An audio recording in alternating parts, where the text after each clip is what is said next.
The Secretary General will be in Lviv on Thursday to attend a trilateral meeting with President Recep Tayyip Erdogan of Turkey and the Ukrainian leader. The Secretary General will then go on to Odessa the next day, where he will visit the port that is one of the three being used as part of the Black Sea Grain Initiative. US President Joe Biden has signed the Inflation Reduction Act into law. The $750 billion bill is focused on healthcare, tax and climate change. It's seen as a big win for the Biden administration and has taken a year and a half of negotiations to finally pass Congress. Americans are going to the polls this Tuesday for primary elections in the states of Alaska and Wyoming. One of the biggest critics of Donald Trump in the Republican Party is widely expected to lose her seat in the US House of Representatives, as US correspondent William Denslow reports. Primary voters in Wyoming head to the polls with a choice between Harriet Hageman, who has the endorsement of former President Donald Trump, or Liz Cheney. Representative Cheney voted to impeach Trump over his role in the January 6th attack on the US Capitol and has been serving as a co-chair of the committee investigating that riot. A recent poll shows Cheney trailing Hageman, a former Republican National Committee official, by 30 points. Meanwhile, there are two races taking place in Alaska. John McCain's former running mate in the 2008 presidential election, Sarah Palin, is running to be the state's House member. The final batch of French troops in Mali have left their base in the West African country. It brings to an end nearly a decade of French military support to Mali's fight against insurgency. FSN's Nabil Ahmed Rufai reports. In 2013, France sent about 2,500 of its troops to Mali to help tackle the insecurity. France decided to pull out its troops after strained relations with Mali's junta, who led a military coup 2 years ago. The French government says while it has shut its base in Mali and withdrawn all its troops, it will deploy the soldiers to Niger to continue with the fight against jihadist groups in the Sahel region. Nabil Ahmed Rufai, Accra, Ghana. From Bureaus Worldwide, this is FSN. With FSN Spotlight, I'm Simon Marks, looking in more depth today at the news that Britain has become the first country to approve a dual vaccine for COVID-19. The new serum tackles both the original strain of the virus, but also the Omicron variant that has become dominant in many countries. The vaccine, produced by Moderna, is expected to be available by the autumn, but by then there could be additional variants circulating, according to Dr. Beta Campman, the director of the Vaccine Centre at the London School of Hygiene and Tropical Medicine. The problem is, we still don't have quite the tools to well predict what the virus is going to do next. And so these adapted vaccines were made with Omicron variant BA.1 in mind. Now, BA.1 is no longer the news of the day. It's now BA mainly 0.5, which comprises nearly 80% of the strains that we see or the variants we see in the UK. So we're already, as you say, playing a bit of catch up. Now, how much they will in the end prevent transmission and infection is another story. And many people have seen with Omicron, although they were vaccinated, that they still get infected. Pfizer is also on the verge of producing a so-called bivalent vaccine that can also target Omicron, and companies are expected to continue iterating new versions of the jab to combat new variants as and when they emerge. With FSN Spotlight, I'm Simon Marks. And the main news again, a series of explosions have rocked a Russian military base in occupied Crimea, with the Kremlin describing the incident as sabotage. It comes as the United Nations announces that the Secretary-General will travel to Ukraine on Thursday. US President Joe Biden has signed the Inflation Reduction Act into law, a $750 billion bill focused on healthcare, tax and climate change. There's more from us on Twitter at Feature Story. That's Feature Story News. Nick Harper reporting. Hewlett-Packard is known for their basic, no-frills computers, but that doesn't mean they can't keep up with the latest technology. In a press release yesterday, HP said, quote, "We are excited to begin offering that cloud thing that everyone is talking about. We definitely have the cloud on our computers, and it is better than anyone else's cloud." Earlier today, I sat down with HP spokesman Gary Klinman, who said the company couldn't wait to show people, quote, how they do their cloud stuff. We are absolutely thrilled that now people with computers or phones, both will now be able to back things up, to the cloud. Klinman says it isn't surprising they're, quote, up on the cloud, considering they're on the cutting edge of all the latest tech trends. Are there any additional features? Crowdsourcing is something we are having. Crowdsourcing 2.0. We have social sharing. We have 5G, 6G, really all the Gs. We have app. We have all of it in the computer. This is the Onion News Network.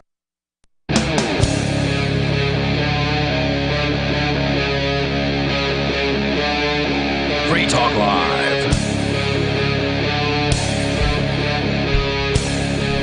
It is Free Talk Live, and you can join us here. The number is 603-283-6160. You can bring up whatever you want to discuss at 603-283-6160.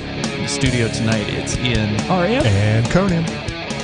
So there's, of course, a lot of stuff in the news tonight. On the way, Conan has a story about the latest in bug eating. Oh yeah, that's where they want us. New oh, cooking. this is it's like cricket jelly or something. Do right? not eat dinner before this conversation begins. It's just it's one thing. It's one thing eating chocolate covered crickets or something. Dried, deep fried crickets, but this is just taking it to the next level. We're going to get into that. We'll find out what that is coming up here. The number for you, though, is 603-283-6160. There's a county in Los Angeles, or near Los Angeles, apparently, that wants to secede from California. Aria's got that story. And also, last night, I think I teased this one. We didn't get to it, so we're going to start with this one. But if you want to call in, feel free, 603-283-6160, and you can, as always, bring up anything you want.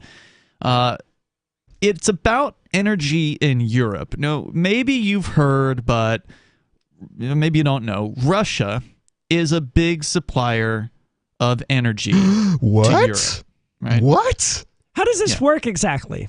Like So there's a power pipeline. lines, that sort of thing? There's a pipeline, Okay. and it's like, I don't know if it's natural gas or oil or whatever it is they send over there, but there's some sort of thing that Russia is sending there for energy in countries like Germany. And Germany's a big one. Turkey. Yeah.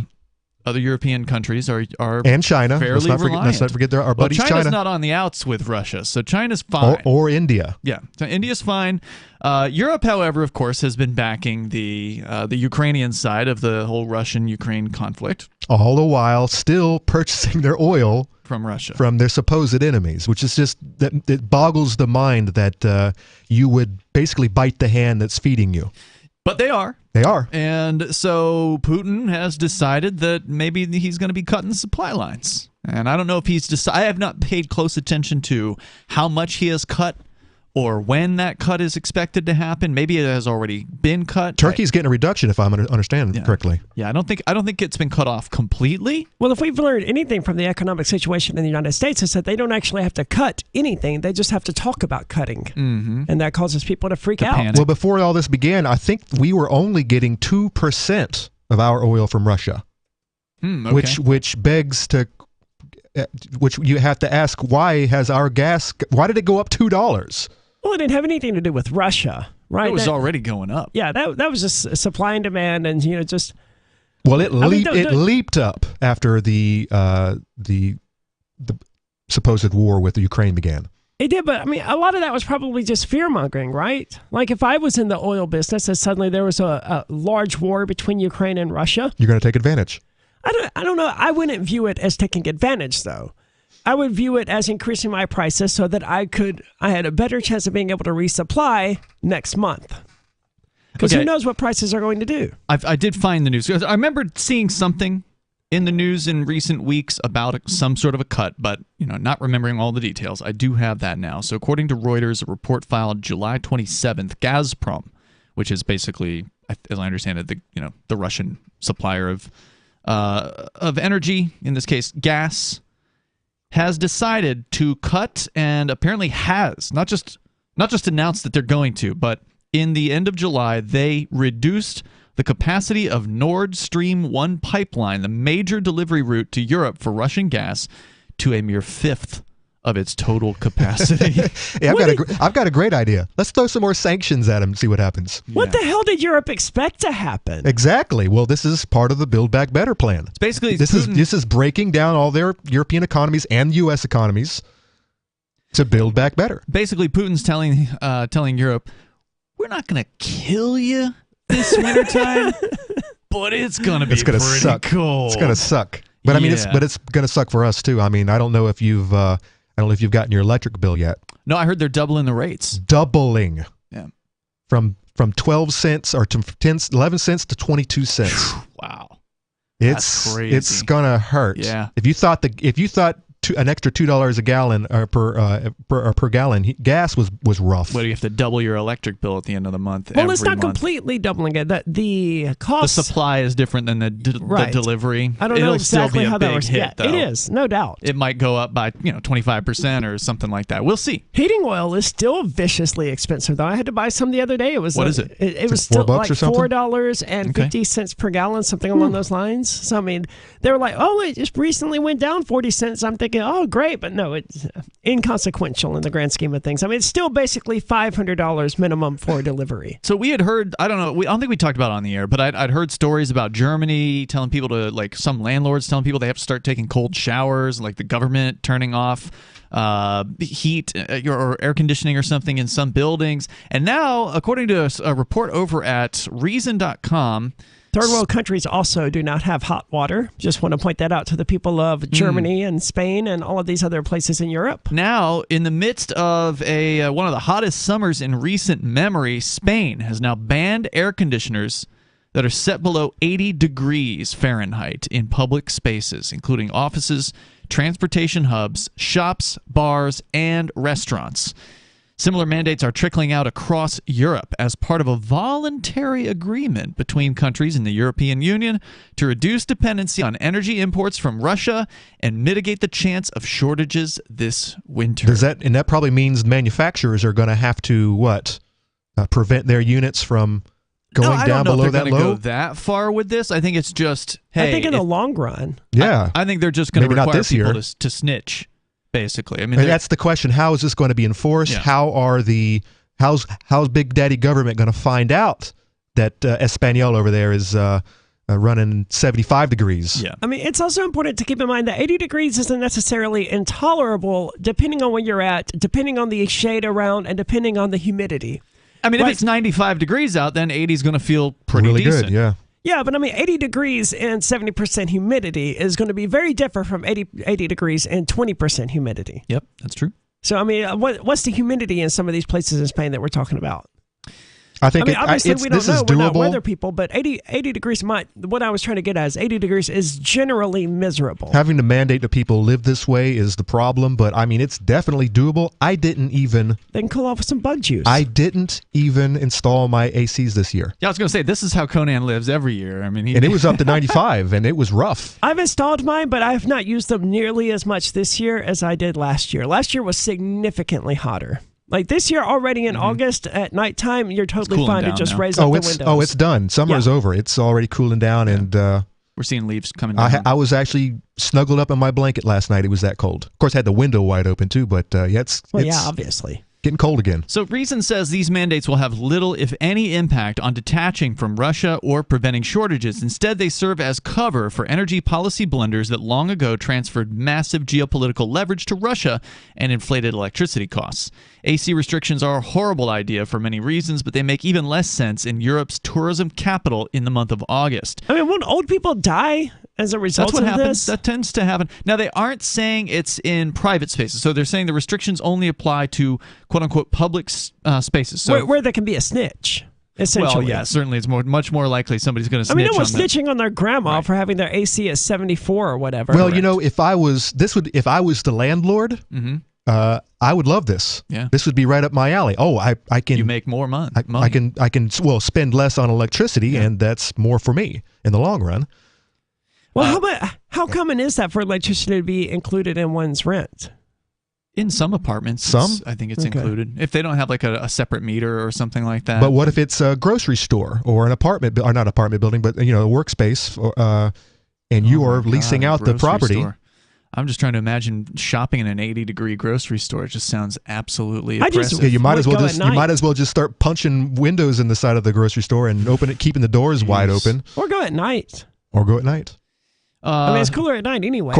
This is all the more reason for people to sleep during the day and be night owls, right? Like I've been doing my entire life. Just sleep during the day when it's 150 degrees or whatever. And then when you're awake at night, it's like a cool 60. Also, as they say here, it's going to have very little impact on actually preventing shortages. I mean, how would doing anything right now make any difference to what happens this winter time? I think it's just prepping people for the winter. Yeah. They want you to feel it right now. Restrictions, and because the big bad restrictions are coming this winter. The number here is 603-283-6160. It is Free Talk Live. Do you feel like your nation, state, or community no longer holds your values? Have you dreamt of a place where people agree that liberty is important and are free to pursue their projects so long as they respect the property of others? There are many people just like you that are discovering freeprivatecities.com. Their social media links are at the upper right of the page at freeprivatecities.com.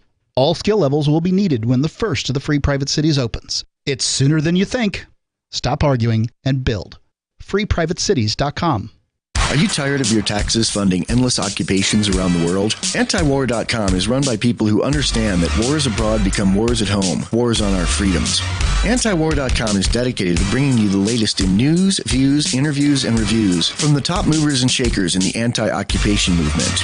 Antiwar.com has it all, from thorough foreign policy analysis to interviews with whistleblowers who used to run the military-industrial complex. Anti-war, pro-free market. That's antiwar.com.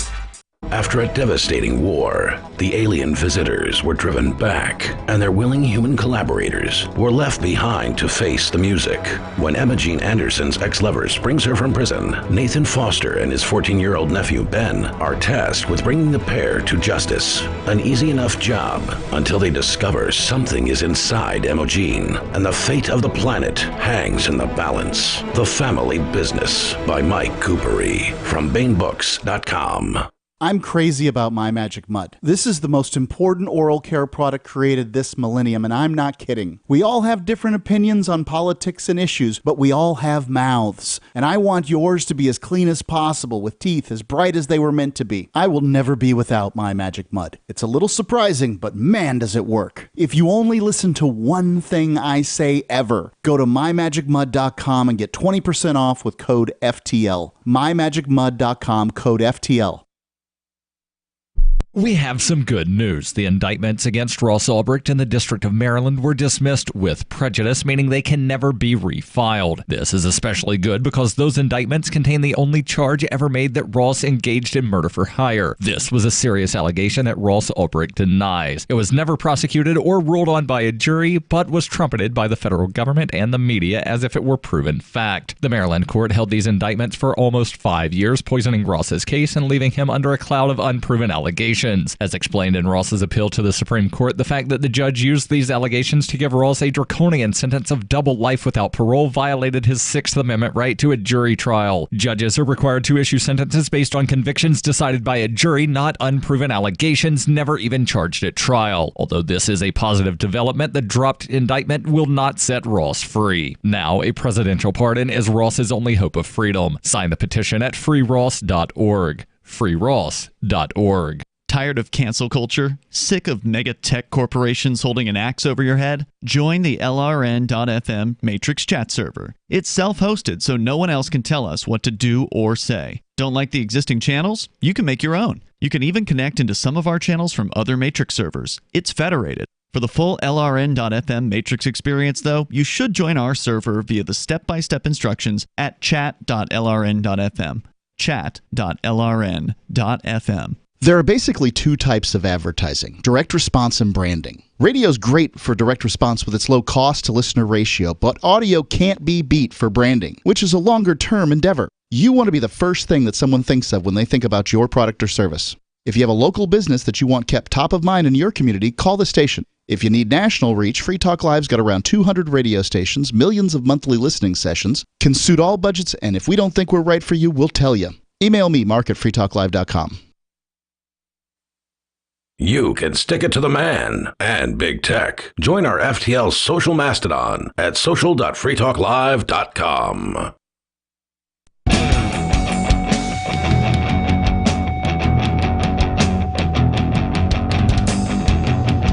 It is Free Talk Live. The phones are open here, and you can join us at 603-283-6160.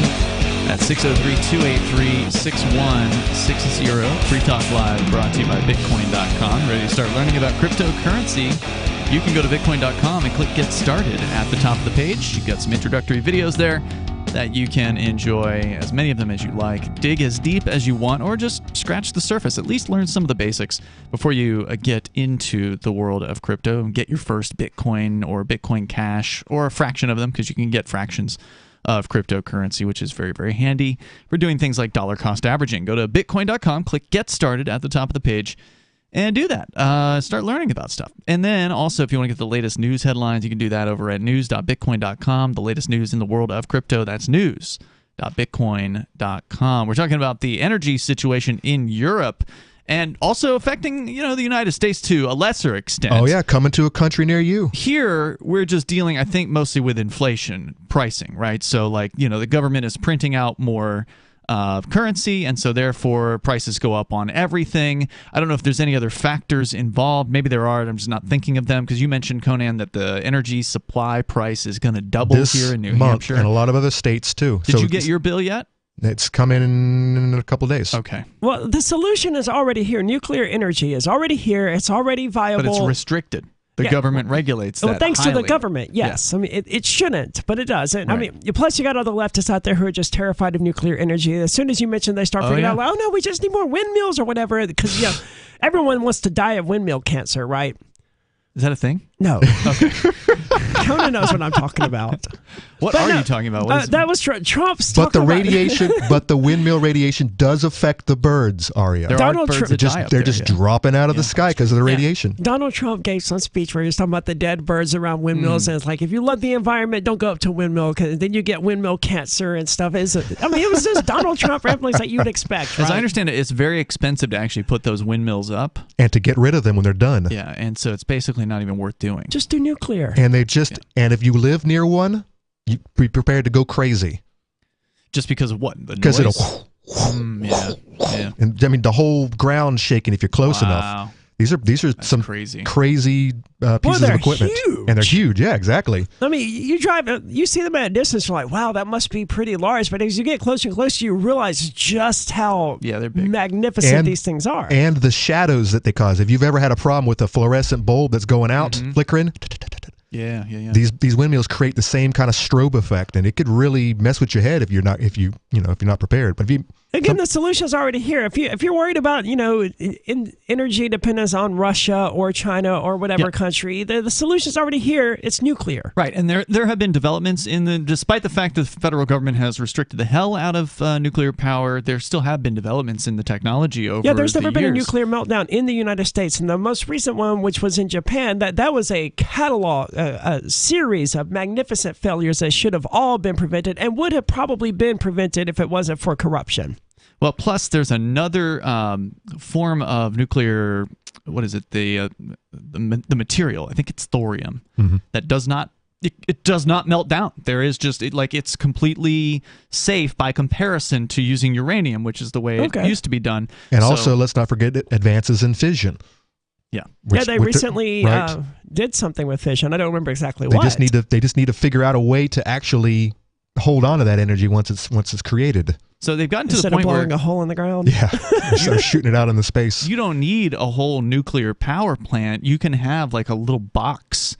And have that in a neighborhood. I cannot wait till I can just go down to Lowe's and buy a $500 nuclear unit that I can just install in the basement. That's the future I want, man. Let me just have my own nuclear power plant in my basement that furnishes all the electricity in my house. Furnish the whole neighborhood. I mean, from as I understand it, a relatively small footprint. I'll do that for a fee. Device. Yeah, but for me, the point is energy independence. Right, but they don't want that. No, they don't. They want me to turn my AC up to 90 degrees. Until they can figure out another means to control us.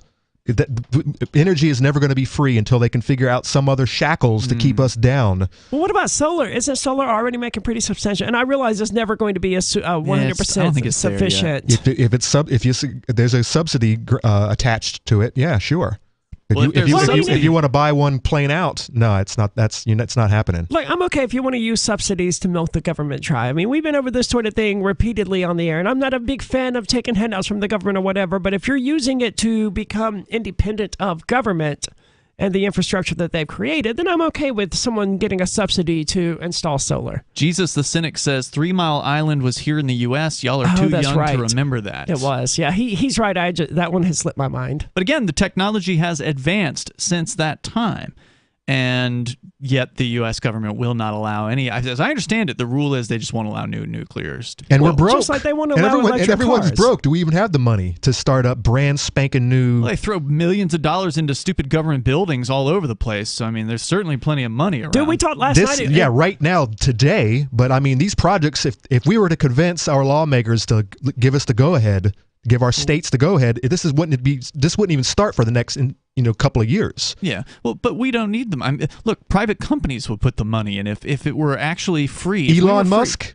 I don't know who would do it, but someone who actually cares about the free market. Has he ever spoken out about nuclear? I have no idea. If he hasn't, because he's part of the plot. Probably true. Oh, absolutely. But I'm just saying, if New Hampshire, let's say when New Hampshire secedes and we can have nuclear power, because then we wouldn't be under the U.S. government's restrictions anymore, and presuming that the liberals would have already left by that time, so they wouldn't be enough to stop it from happening, then we may see all kinds of investment into that by people that want to make a profit.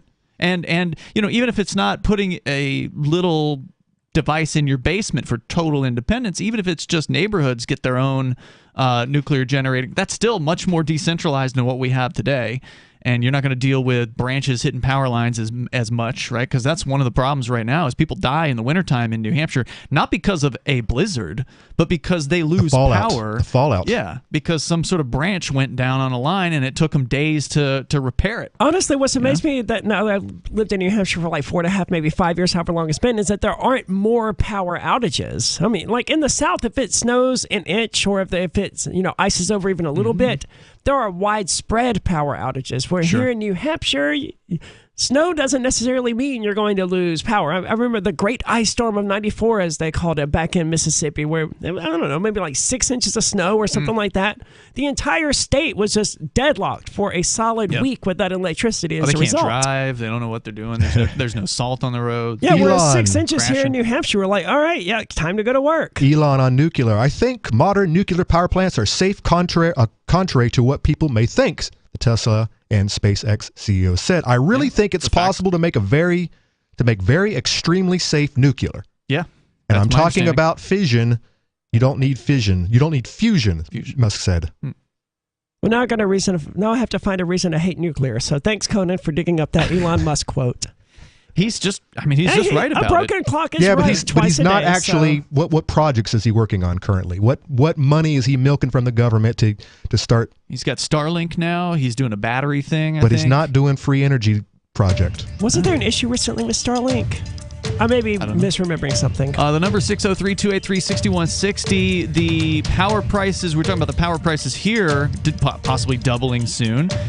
Guess what's happening in Germany as well? According to RT.com, their prices have now doubled. And it's going to get worse, possibly, as the wintertime approaches. This is Free Talk Live, the number 603-283-6160. You can join us, Free Talk Live. The Shire Free Church offers a sanctuary to those seeking an escape from state churches. The Shire Free Church is an interfaith, diverse group of people that may not share identical theological beliefs. As a member in or minister of the Shire Free Church, you are a sovereign individual and may be the faith of your choice. We don't claim to have all of the answers. We are open to all peaceful people. We want to learn from each other. What unifies the Shire Free Church and its diverse members is peace, love, and liberty. There are many paths to God, one for every individual. The Shire Free Church does not define a specific path beyond these parameters that must be your foundation. Peace as your way. Love as your guide. And liberty as your light. Learn more at church.shiresociety.com. That's church.shiresociety.com. From Feature Story News in Washington, I'm Nick Harper. US President Joe Biden has signed a bill into law which will provide hundreds of billions of dollars to help fight climate change. The White House describes the Inflation Reduction Act as the largest climate investment in American history. It also extends health insurance subsidies and raises taxes on America's biggest corporations. The act took a year and a half to negotiate through Congress and is seen as a big win for President Biden, who cut short his vacation to attend the signing ceremony in Washington. The Inflation Reduction Act invests $369 billion to take the most aggressive action ever in confronting the climate crisis. It's about showing the American and the American people that democracy still works in America, notwithstanding all the talk of its demise. A series of explosions have rocked a Russian military base in occupied Crimea, with the Kremlin describing the incident as sabotage. The attack comes a week after another military base was attacked near the Black Sea, destroying Russian warplanes. Meanwhile, the United Nations Secretary-General will travel to Ukraine later this week to meet President Volodymyr Zelensky and see the export of grain from the country. A UN-brokered deal helped to secure food and fertilizer shipments out of the embattled nation, a move intended to help ease the global food crisis. The UN Secretary-General's spokesperson, Stefan Dujarric, announced the news. At the invitation of President Volodymyr Zelensky of Ukraine, the Secretary-General will be in Lviv on Thursday to attend a trilateral meeting with President Recep Tayyip Erdogan of Turkey and the Ukrainian leader. The Secretary-General will then go on to Odessa the next day, where he will visit the port that is one of the three being used as part of the Black Sea Grain Initiative. Strong earnings for several major US retailers helped give Wall Street a boost on Tuesday, and economic data out on Wednesday will provide further insight into the health of the US consumer. As FSN's William Denslow reports from New York. Walmart reported a more than 8% bump in sales last quarter as more US consumers turned to the retailer to save money on groceries and essentials. But profits were scaled back somewhat, and Walmart warned that inflation is causing people to spend less on discretionary items. The company closed the day up around 5% though, on this stronger than expected earnings report. Home Depot closed the day up around 4% after it also recorded better than expected quarterly numbers. The Dow Jones closed the day up 0.7%, the S&P closed up 0.2%, but the Nasdaq fell 0.2%. Retail sales figures are due out on Wednesday, and is always an eagerly awaited piece of data on Wall Street. Consumer spending accounts for around 2/3 of the US economy, and traders will be keen to see how price pressures are impacting consumer habits. William Denslow, New York.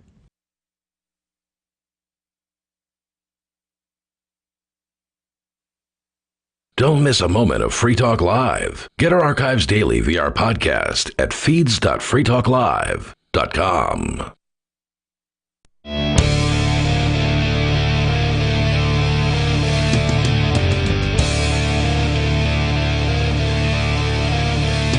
It is Free Talk Live.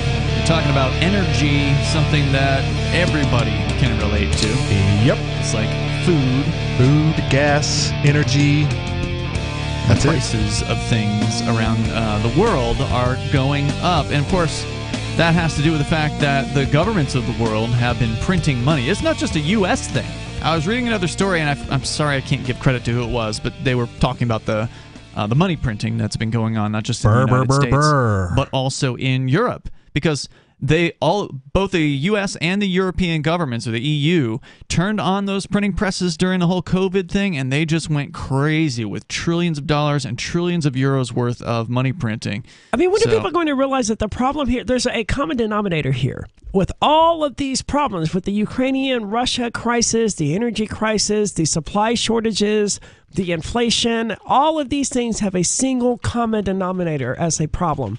Government. Yes. Get rid of that. It's absolutely insane that we're like, what? Everyone's going to starve this winter and they're not going to be able to. Well, why the hell not? How can it possibly be the year 2022 and you're talking about people starving and having to live in 80 degrees during the summer? There's no excuse for it. When you have these kids going into school, their even kindergarten, first grade, and the topic on the board of today's topic is why we need government. Yeah. I know, dude, but I grew up with that nonsense, and eventually I was like, wait a minute, none of this crap makes sense. You're not everybody. But yeah, didn't we have a lady call in and actually say she saw that? Yes, last week. Why we need government. Right, in second grade. And then, exactly. And it may not have been that bad when I was in second grade, but I mean, it was it was working on getting there, but still, you only have to be. And I realize they don't teach critical thinking in school for a reason. It's because once a person becomes an adult, they'll be able to look around and go, "Wait a minute! All of these problems that we're talking about here, since I've been on Free Talk Live, the common denominator with all of them is government." Yep, but people are brainwashed into believing in the idea of the state, and they just believe they need to put the right people in there, and then everything will work great. No, because there are no right people. No. It's just different groups of sociopaths and psychopaths who are trying to either rule the world because they think they know what's best, and they're okay with breaking some eggs to make an omelet. That's the best case scenario. Mm-hmm. Is that we get a bunch of leaders who are more or less okay with wiping out, 10% of the population if it makes the other 90% better, which is horrifically immoral, but most people are okay with that because they just go, you got to break some eggs and make an omelet, right? Best case scenario. Utilitarians. In reality, most of these people that get elected are just control freaks who want to run the world and use it to exploit everyone and the infrastructure that they've created for their own benefit. And aggregate more power to And themselves. Let's not forget modern monetary theory that a lot of these people subscribe to, which is they think they can just print as much money as they need for their daily use, yearly use, to their heart's content, and that it'll never go awry.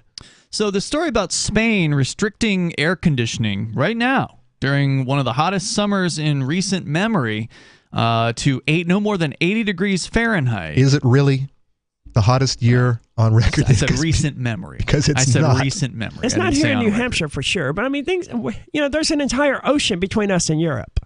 I didn't say on record. I said recent memory. Anyway, to do these restrictions, the rest of the story, which I'm not going to share with the exception of one paragraph here, is just all about how, they could do this or they could do that, and they need to patch up their diplomatic relations with Algeria, and then they could order more gas from them, etc. How about the government just stop screwing things up? But they point out here that Spain should also, you want to talk about screwing things up? Spain should also abandon its misguided nuclear energy phase-out. It currently runs 7 reactors that generated 22% of its electricity in the year 2020, but all 7 are scheduled to shut down by 2035. What the hell? Why? Because somebody said it was bad, right? Doesn't France have 20 reactors going all right as we speak? France is known for being friendly to nuclear. Yeah. So what we need to do is some of these countries need to look to see what they're doing and compare notes and maybe take an. I want to make sure I'm clear. Something like 20% of their energy was coming from nuclear, and they're like, guys, this is just too good. Yep, we got to turn it off. Things are going too well here. Because it's killing the earth, Arya. It's killing the birds and it's the people. And their alternative is to pump in oil from Russia.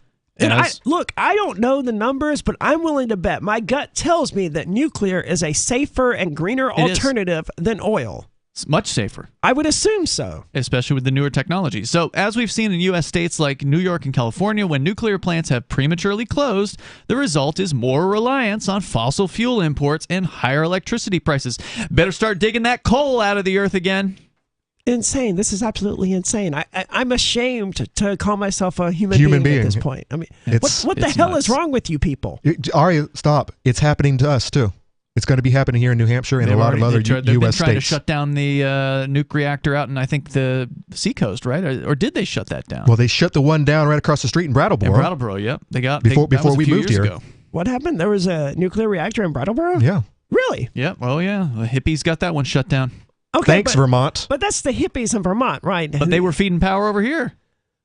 Well, why hasn't New Hampshire opened one in because the damn hippies are stopping this from happening. They go and they tie themselves to front doors and, I realize, get arrested and stuff. The hippies are the problems there because they're the ones going out saying nuclear energy is bad. They're the insane ones weaponizing the state and using it to promote whatever agenda they think is best. And making it literally so we have to ship coal from West Virginia up here to New Hampshire, as I understand it, in order to keep up with energy. Is that where New Hampshire's energy is currently coming from? Is coal from West Virginia? I've heard a rumor that there's actual coal coming up here. I don't know if it's confirmed. Actually, it was from the guy that was up here visiting. More than a rumor, I guess, because there was this teacher, like a professor at a college in New Jersey, who came out to a couple of our meetups, and he was asking a bunch of questions about libertarians and civil disobedience, which we have some experience with up here. And apparently, there are some people that are performing civil disobedience over in, I think it was Hooksett, where there's some train lines that come up and they're blocking the tracks because there's coal being brought up into New Hampshire. They're trying to block those trains from getting to wherever it is they're delivering that coal to. So yeah, I'm pretty sure there's coal being burnt here in New Hampshire. So it's like, well, sounds like a bad idea to stand in front of a train, but whatever. Right, so they want to stop the nuclear. Activism. They want to stop the nuclear. They want to stop the coal. It's like they don't want to have any energy at all. No, they want us to eat bugs and have 80-degree air conditioners. Yeah, and we're going to get to the bug eating thing here in a little bit also, but I want to just share a couple other headlines related to the EU. According to RT.com, that's Russia Today, power prices across the EU have jumped to a fresh record high as of Tuesday as natural gas costs climbed further on falling supply from Russia, according to the European Energy Exchange. And in a benchmark, day-ahead prices in Germany advanced $497 per megawatt hour from June's, or 490 euros, because they're pretty much on parity now, advancing up from June's average of 218 euros. So that's more than doubling since June. Remember, they cut the supply of the natural gas running in there to 1/5 of what it was before. And Russia could cut it more extensively if they wanted to. Sure, they could cut it off entirely. But here's the thing that's interesting about this. There was another story I was looking at saying that Russia has increased its, here it is. According to another RT story, Gazprom, which is the Russian energy supply company, which I think is state-owned, they have increased their supply to China. So they're not selling less of course natural not. gas. That would be suicidal for any business to be like, well, I mean, we saw American companies do exactly that, so never mind. But what's interesting is the Europeans are paying more now for less gas. So basically, they're pushing economics here, right? Like lower supply. The demand is still the same. People still want to air condition their homes, and this winter they're going to want to heat them, and so on and so forth. So the demand is still there, but now the supply is 1/5 of what it was before. So the price is going to go up because every one of these European countries, some of them are even more reliant. Like Italy, I saw a story that they're 40% of their gas supply comes from Russia. So some of them need more than the others do, but they're all bidding up. Right? Like, well, we want that supply. Well, no, we want it. Well, it's only 1/5 of what it was, so it can only go so far. So prices are going up there.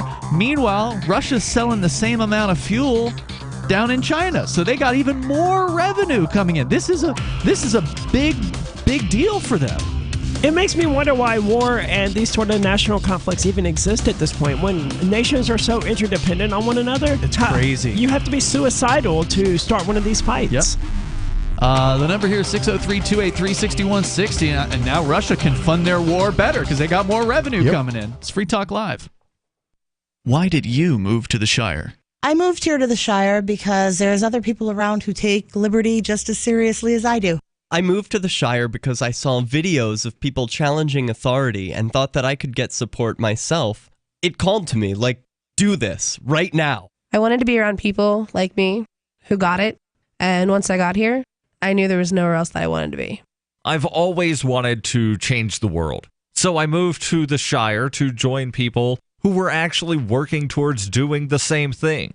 The people here are awesome, loving, and positive. It was for the adventure and for the feeling of something important is happening here. And I just wanted to come to sort of be part of that. Visit ShireSociety.com to read and sign the Shire Society Declaration and learn the reasons why, if you love liberty, you should immigrate to the Shire. Plus, connect with others via the forum at ShireSociety.com. That's ShireSociety.com. Looking for a great real estate investment? Consider New Hampshire, which is ground zero for the Liberty Movement. Your first call should be to Mark Worden from Porcupine Real Estate. He's more than just a real estate agent. He's your New Hampshire concierge. Where are the best places to live? Do you want farm, city, the burbs, or forest? Do you want a duplex or multifamily building so that renters pay your mortgage? There are homes in all price ranges in New Hampshire, and Mark can help with financing too. Invest in liberty and property. Mark Worden can help. PorcupineRealEstate.com. If you want to know the latest about Free Talk Live before we go on the air, all you need to decide is how you want it delivered. It's your choice. Visit news.freetalklive.com to receive our usually weekly news updates by email. Plus, we have a Twitter account at twitter.freetalklive.com, and you can follow us on the decentralized Mastodon platform at toot.freetalklive.com. So please follow us at toot.freetalklive.com and sign up for our emails at news.freetalklive.com.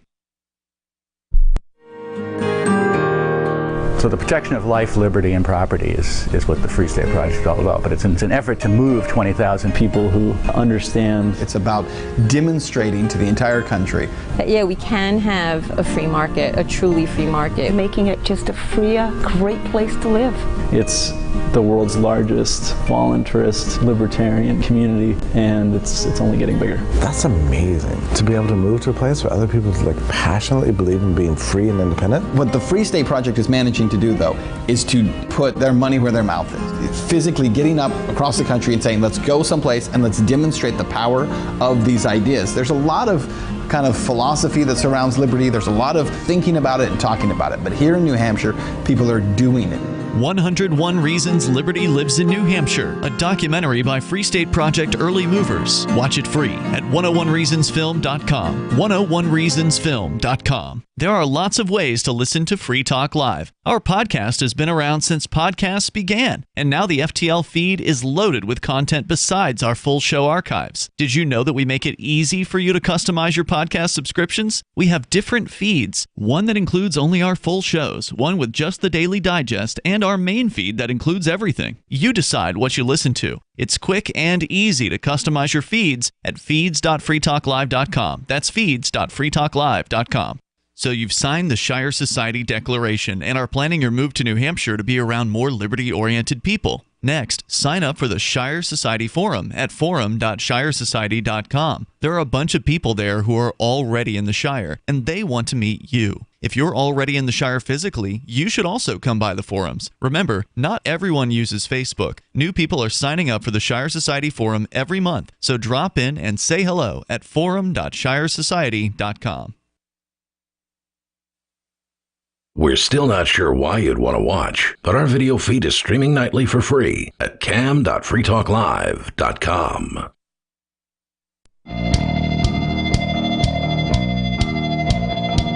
It is Free Talk Live. You can join us here. The number is 603-283-6160. That's 603-283-6160. We're talking about the difficulties that many countries, especially in Europe, are going to be facing coming up this winter. Already, they're putting restrictions into place on how and how much energy can be used. Spain now saying that public venues like restaurants or bars or supermarkets, presumably.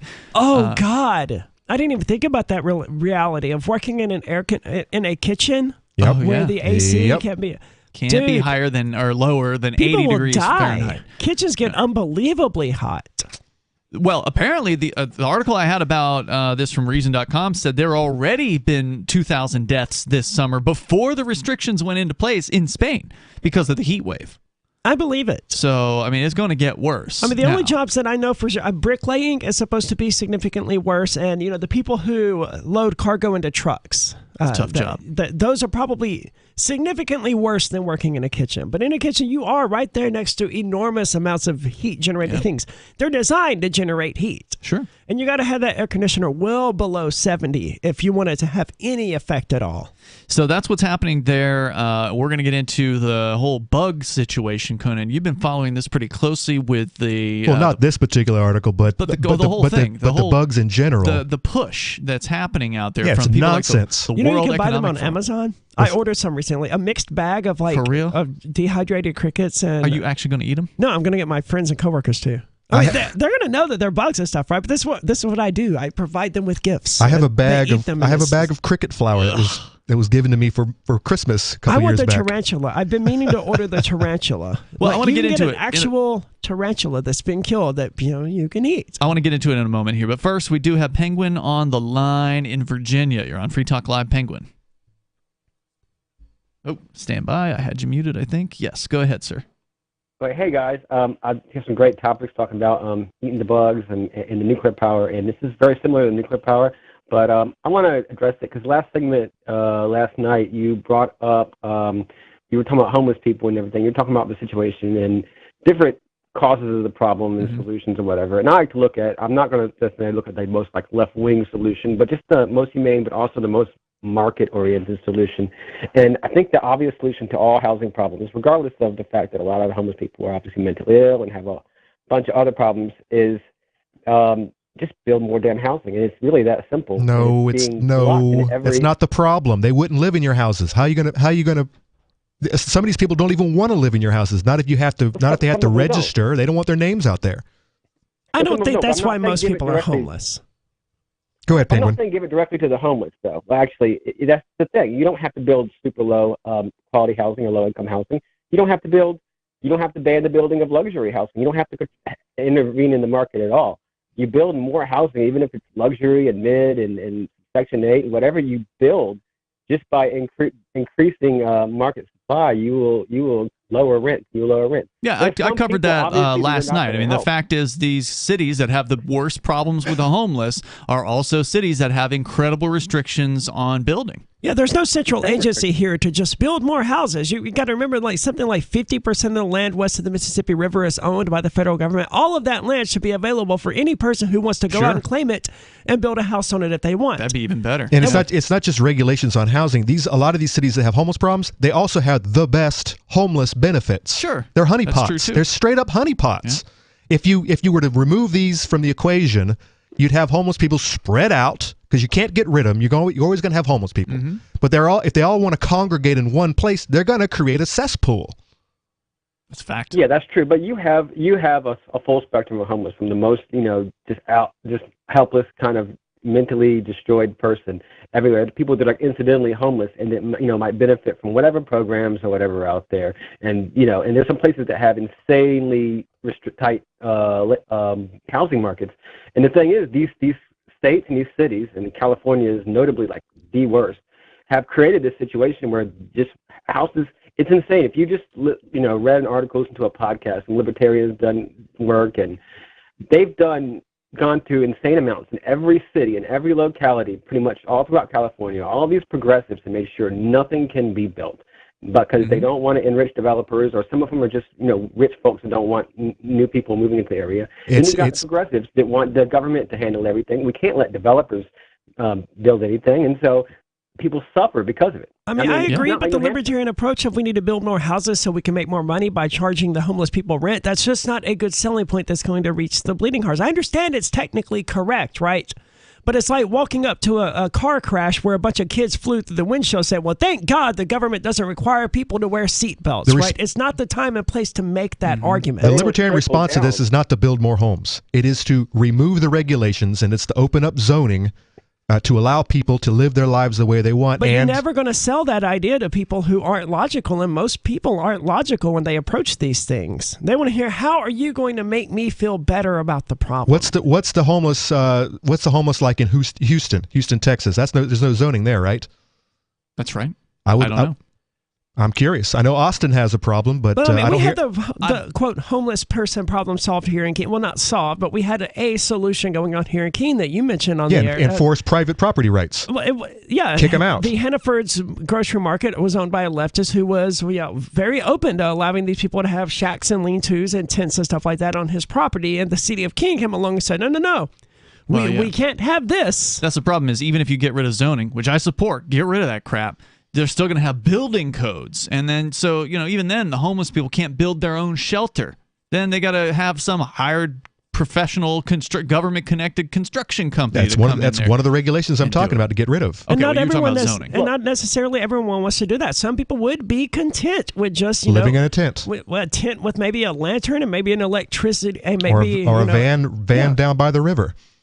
Look, I'm a libertarian. I can't promise any actual solutions that'll 100% solve the problem, and neither can anyone else. Right. But I do know that if you just remove the restrictions and allow the housing to supply to meet demand, however it does, through the magic of the market and people just doing their thing, with minimal restrictions, minimal requirements, and oversight, whatever you have to do to ensure it's not total chaos, I guess. Okay, because you're running whatever.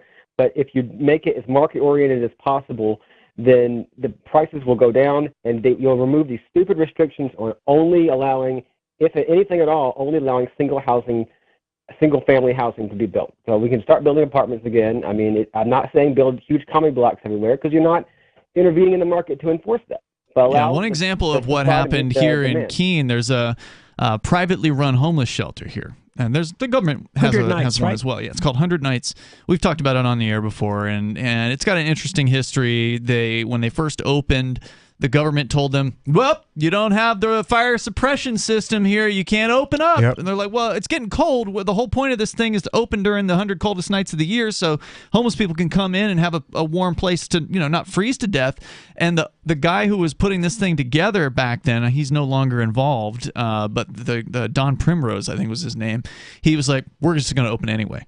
Nice. And so they just went ahead and they opened up anyway, and you know what? The city didn't do anything about it. They backed down on That's that one. good. But what happened recently was and when I say recently, I mean like the last several years, they've been looking for a place to move to, because the place they're in is old. It's pretty decrepit. It's not in great condition, and they wanted more space, right? Because they want to have they offer more facilities and more things, for services for homeless folks and all that. Yeah, So for they- those who don't know, it's called 100 Nights because they're only open during the 100 coldest nights of New Hampshire. And you may not be aware of this, but they can get down to like negative 30 at They can. night on occasion. On occasion, yeah. So they looking for this new place to move to. They had a tough time, and even when they did find a place that was, because they didn't want to build their own new structure because of all the restrictions, probably, right? Yep. So they had to find one that already exists, and of course, there's only so many available, and so on. So they found one finally in downtown Keene, and as I understand it, they had issues getting the permission from the city Again. to move into this place because somebody in the neighborhood didn't like it. This has been ongoing for many years. Yeah, Every building they want to move to is getting kicked back to them. Yeah, This exact same happened to me. There's a property right across the street from me, Yeah. and they wanted to put apartments there. And this was But somebody didn't like this is that, a couple right? years back. The city didn't like it, right? Mhm. And their excuse was, well, it's not zoned for it, and we're not giving you the exception. In this case, it was just neighbors who objected. They didn't want to live near where the homeless people Typically, were. that's how it works. The constituents call these city councilors The up, very and same they're- people that want to quote unquote help the homeless. That's the root of don't all want to of live this. next They to don't. them. That's the root of all of this, is that the homeless are so dehumanized in the United States that I can even just sit here and say the homeless and not even think twice about it. We're talking about homeless people here. Thank you, Penguin, Yeah. for the call tonight. I appreciate hearing from you. Look, I agree with you, Aria, that you can't just come into this cold. You can't just do this from this cold, calculating Even standpoint. if you're right. It Yeah. sucks, but that's how it is. You need to couch this in terms that are compassionate in order to bring people on board with it. But that said, all of these ideas need to be put forward. They need to be talked about because there's a lot of other reasons why zoning needs to get eliminated. It's not just to help the homeless. It's a to help violation of my everybody. private property. Yeah. There's more coming up here. Hour 2 is next. Are you tired of governments around the world killing innocent people? Stop using their money. There is an alternative.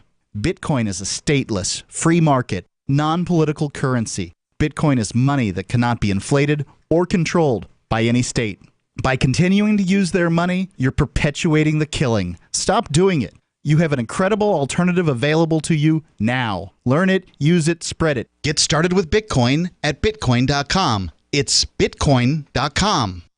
What if you want to hear the latest episode of Free Talk Live, but all you have is your phone, you forgot to download our archive, and you have no data connection? You can call our Listen line at 641-793-0191. That's a long-distance number, so you may incur charges. If not, listen as long as you want. 641-793-0191. The Free Talk Live Listen line, 641-793-0191.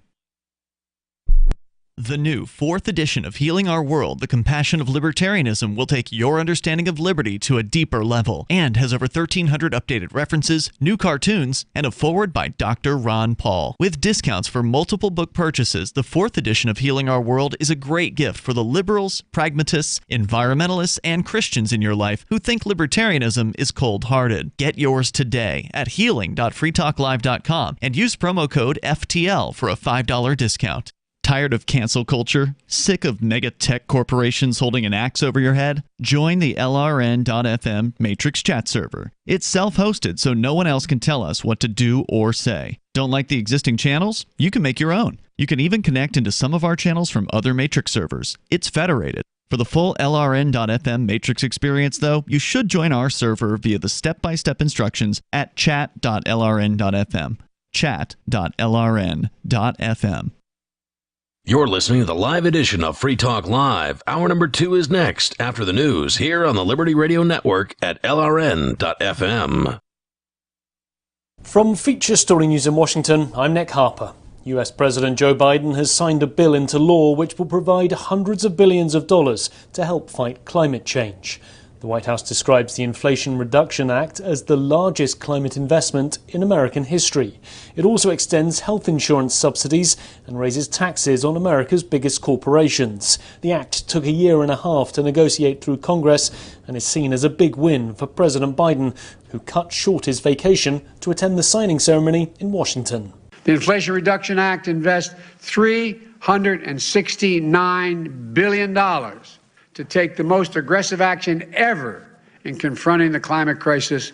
It's about showing the American and the American people that democracy still works in America, notwithstanding all the talk of its demise. A series of explosions have rocked a Russian military base in occupied Crimea, with the Kremlin describing the incident as sabotage. The attack comes a week after another military base was attacked near the Black Sea, destroying Russian warplanes. Meanwhile, the United Nations Secretary-General will travel to Ukraine later this week to meet President Volodymyr Zelensky and see the export of grain from the country. A UN-brokered deal helped to secure food and fertilizer shipments out of the embattled nation, a move intended to help ease the global food crisis. The UN Secretary-General's spokesperson, Stefan Dujarric, announced the news.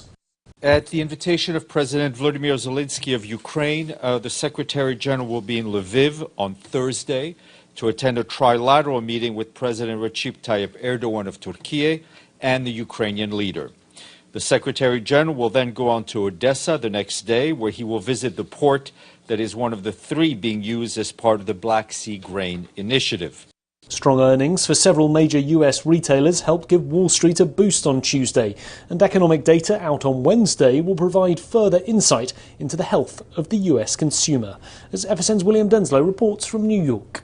Walmart reported a more than 8% bump in sales last quarter as more US consumers turned to the retailer to save money on groceries and essentials. But profits were scaled back somewhat, and Walmart warned that inflation is causing people to spend less on discretionary items. The company closed the day up around 5% though, on this stronger than expected earnings report. Home Depot closed the day up around 4% after it also recorded better than expected quarterly numbers. The Dow Jones closed the day up 0.7%, the S&P closed up 0.2%, but the Nasdaq fell 0.2%. Retail sales figures are due out on Wednesday, and is always an eagerly awaited piece of data on Wall Street. Consumer spending accounts for around 2/3 of the US economy, and traders will be keen to see how price pressures are impacting consumer habits. From Bureaus Worldwide, this is FSN. With FSN Spotlight, I'm Simon Marks, looking in more depth today at the news that Britain has become the first country to approve a dual vaccine for COVID-19. The new serum tackles both the original strain of the virus, but also the Omicron variant that has become dominant in many countries. The vaccine, produced by Moderna, is expected to be available by the autumn, but by then there could be additional variants circulating, according to Dr. Beta Campman, the director of the Vaccine Centre at the London School of Hygiene and Tropical Medicine. The problem is, we still don't have quite the tools to well predict what the virus is going to do next. And so these adapted vaccines were made with Omicron variant BA.1 in mind. Now, BA.1 is no longer the news of the day. It's now BA mainly 0.5, which comprises nearly 80% of the strains that we see or the variants we see in the UK. So we're already, as you say, playing a bit of catch up. Now, how much they will in the end prevent transmission and infection is another story. And many people have seen with Omicron, although they were vaccinated, that they still get infected. Pfizer is also on the verge of producing a so-called bivalent vaccine that can also target Omicron, and companies are expected to continue iterating new versions of the jab to combat new variants as and when they emerge. With FSN Spotlight, I'm Simon Marks.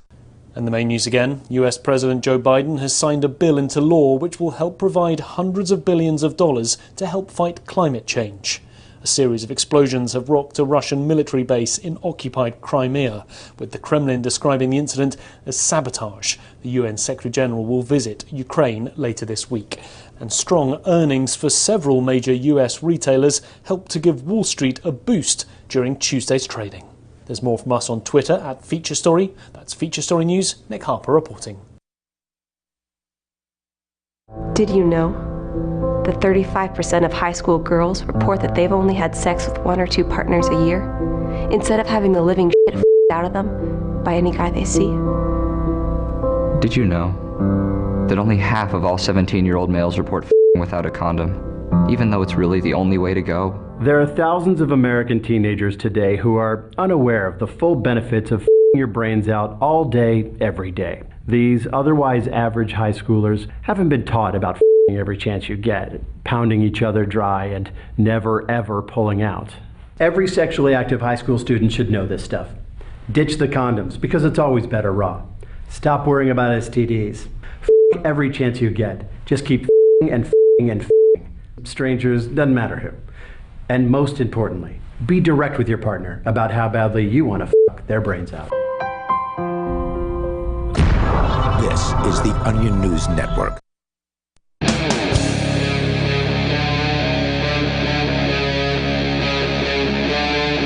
Free Talk Live. It is Free Talk Live, and we're kicking off the second hour of the program. The number here is 603-283-6160. That's 603-283-6160. Joining you tonight, we've got Ian. Aria. And Conan.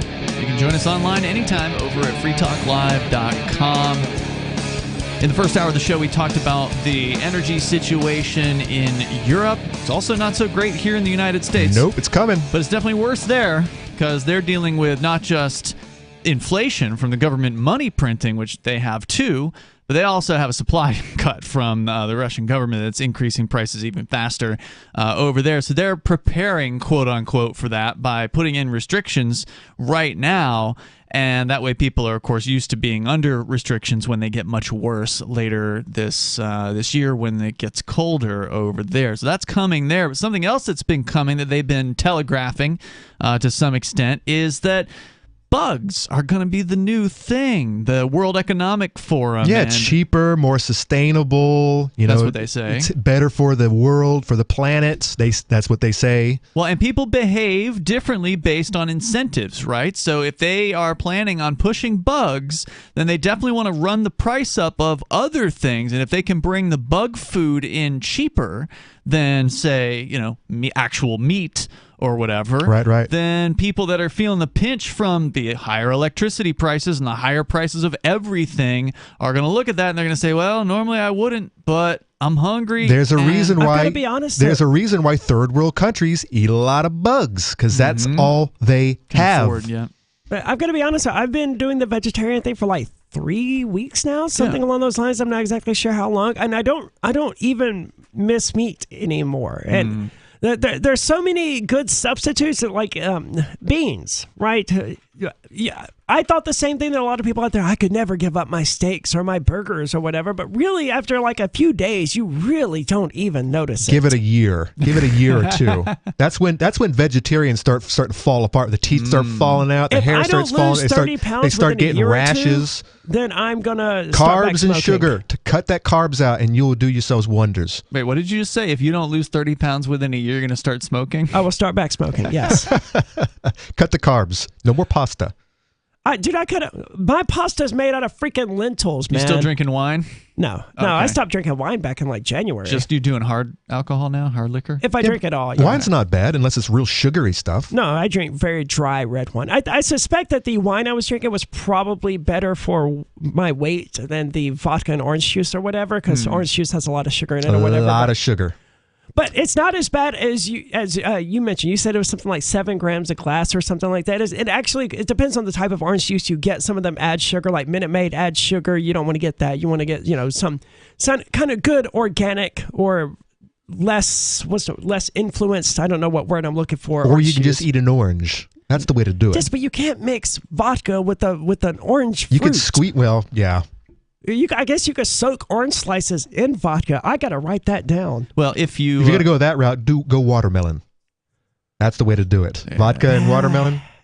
if you're drinking anything, it's just more calories, right? So if it's not water, unless you're it's more eating calories. it, because the body has to actually work through and break it all down. Calories aren't the issue, though. Like, I eat on average like 1,200 calories a day. Really? Maybe. And Yeah. you don't lose weight? No. Huh. Carbs. Damn. Cut the carbs. That's the trick. That's probably it. Keto. I've also been holed up a lot this year recovering from surgery, and then I was sick for 2 weeks. I mean, if you count all of that together, there was like a 2.5 to 3 month period this year where I basically couldn't move. So, Well- I mean, that certainly affected things. So what's the latest bug pushing going on, Conan? well, What's in the news now? Bug eating isn't vegetarian, and that's all always the more reason I'm not going to eat bugs. So I've never been able to figure out what is they're it going to then? do. It's They're not animals. It's got protein. They right? are. Are they? Insects or animals? They're like little crabs, little shrimps. In fact, as I understand it, You know, some it's of the funny that you mentioned bigger spiders and stuff, they cook them just like they would a shrimp. Well, it's funny that you mentioned that because I remember the realization I had a number of years ago when I lived in the South, when I was looking at a picture of a lobster or something like that. I went, oh my God, that's just a bug. Right? Because big bug, yeah. They really are. Big meaty bug. And because they are, but because they're in the ocean, the effects of gravity, they aren't lessened there, but the buoyancy of the water sort of counteracts it. So the bugs are allowed to grow larger in that scenario, just like they did back when the oxygen rates on the surface were lower. So they are just basically giant bugs. And lobster's pretty damn good. I haven't been able to eat it since, man. What? Yeah.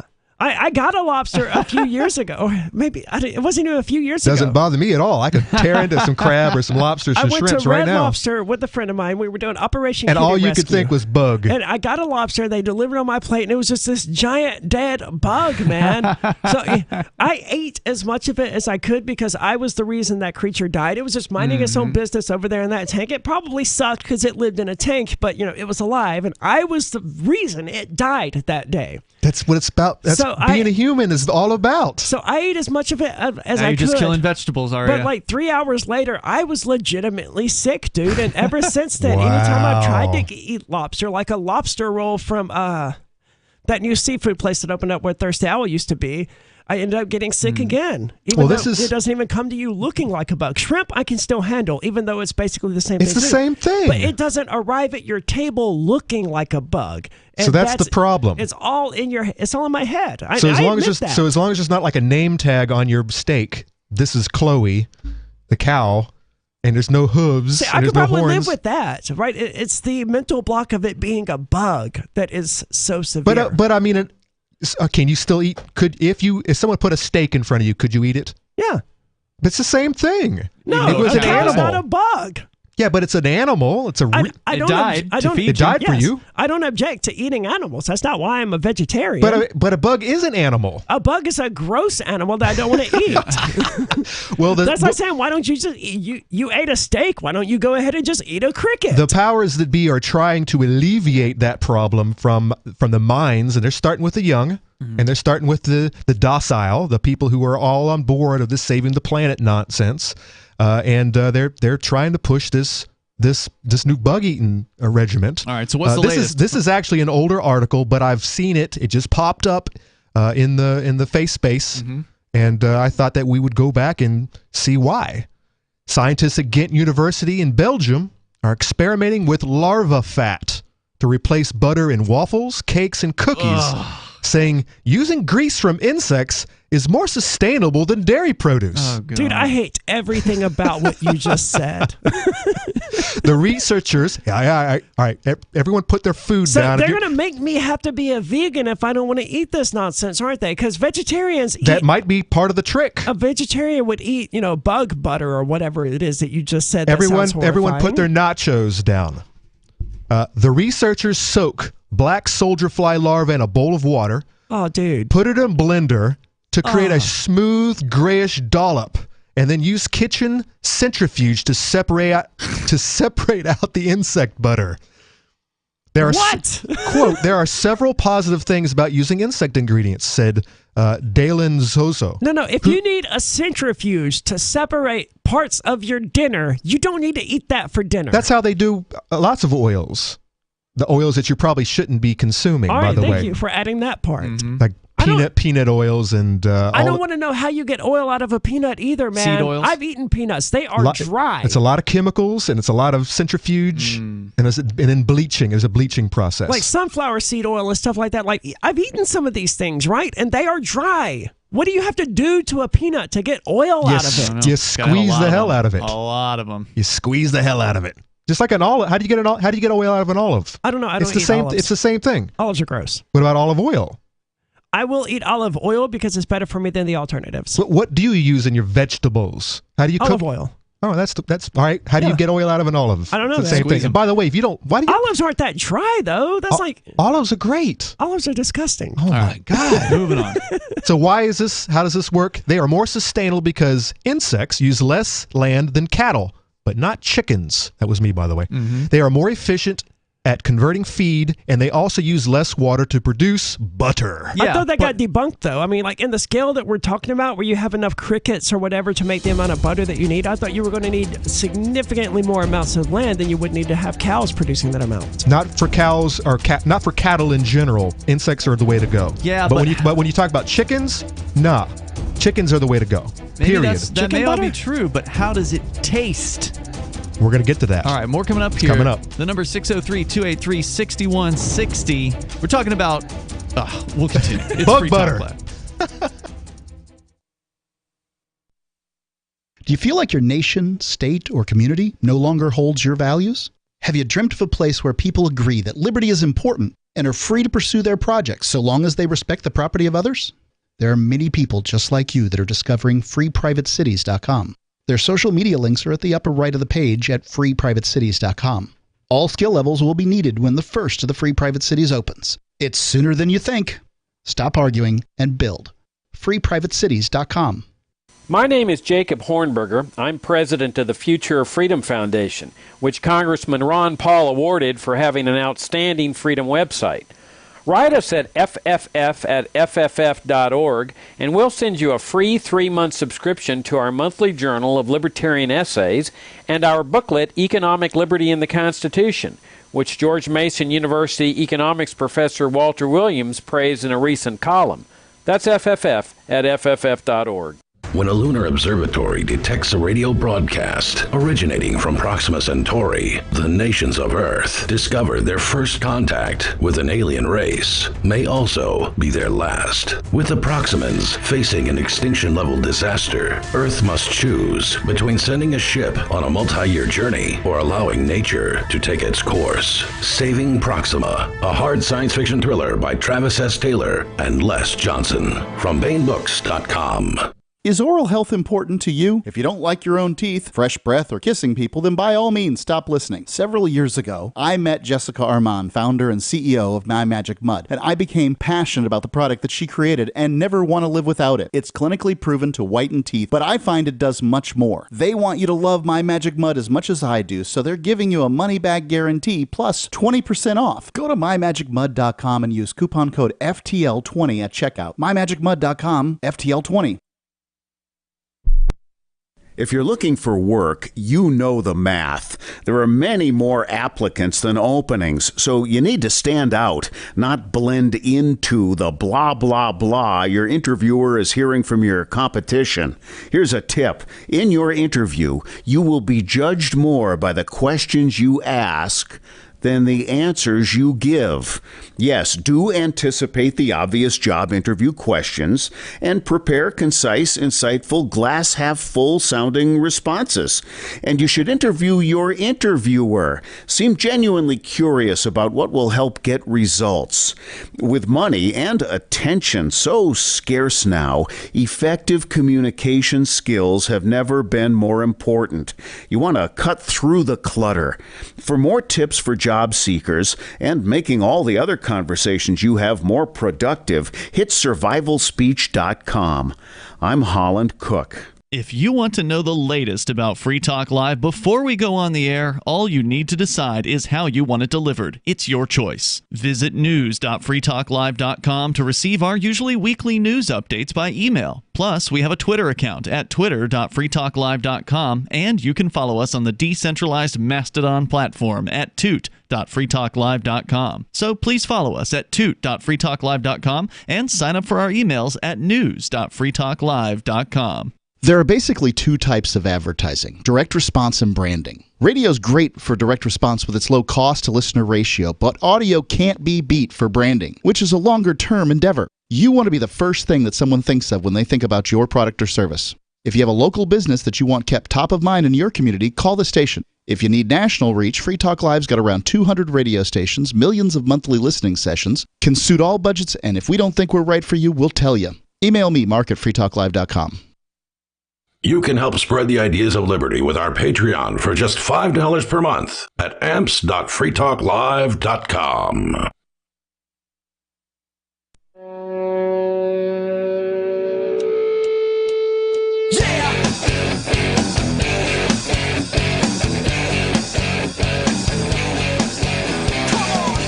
This is Free Talk Live, and you can join us here. The number is 603-283-6160.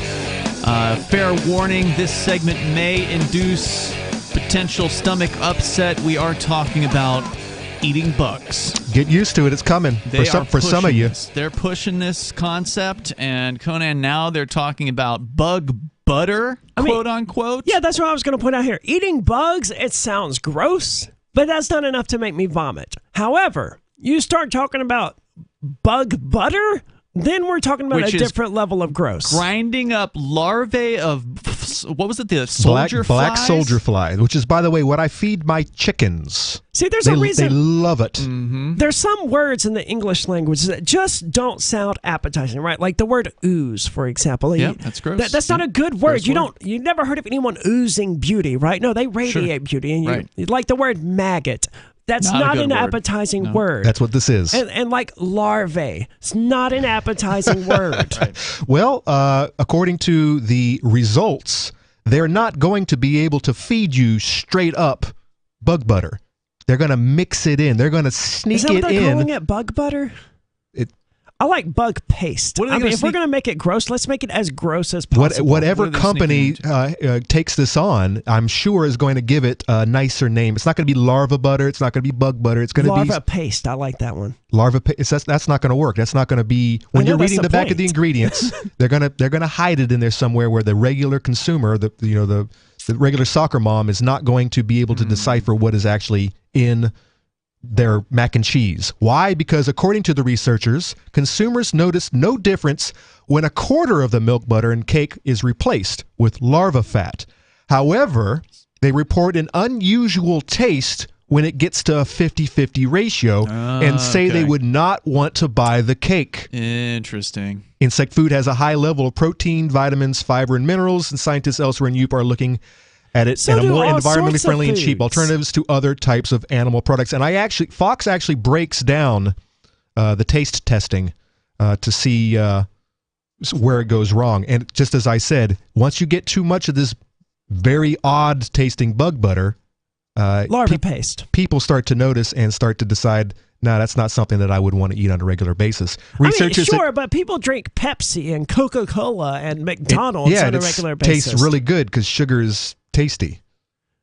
I don't know that I agree. But a lot of these veggie burgers that have come out, a lot of these fast foods have discontinued their rollout of veggie burgers because the people just aren't ordering them because there's a taste.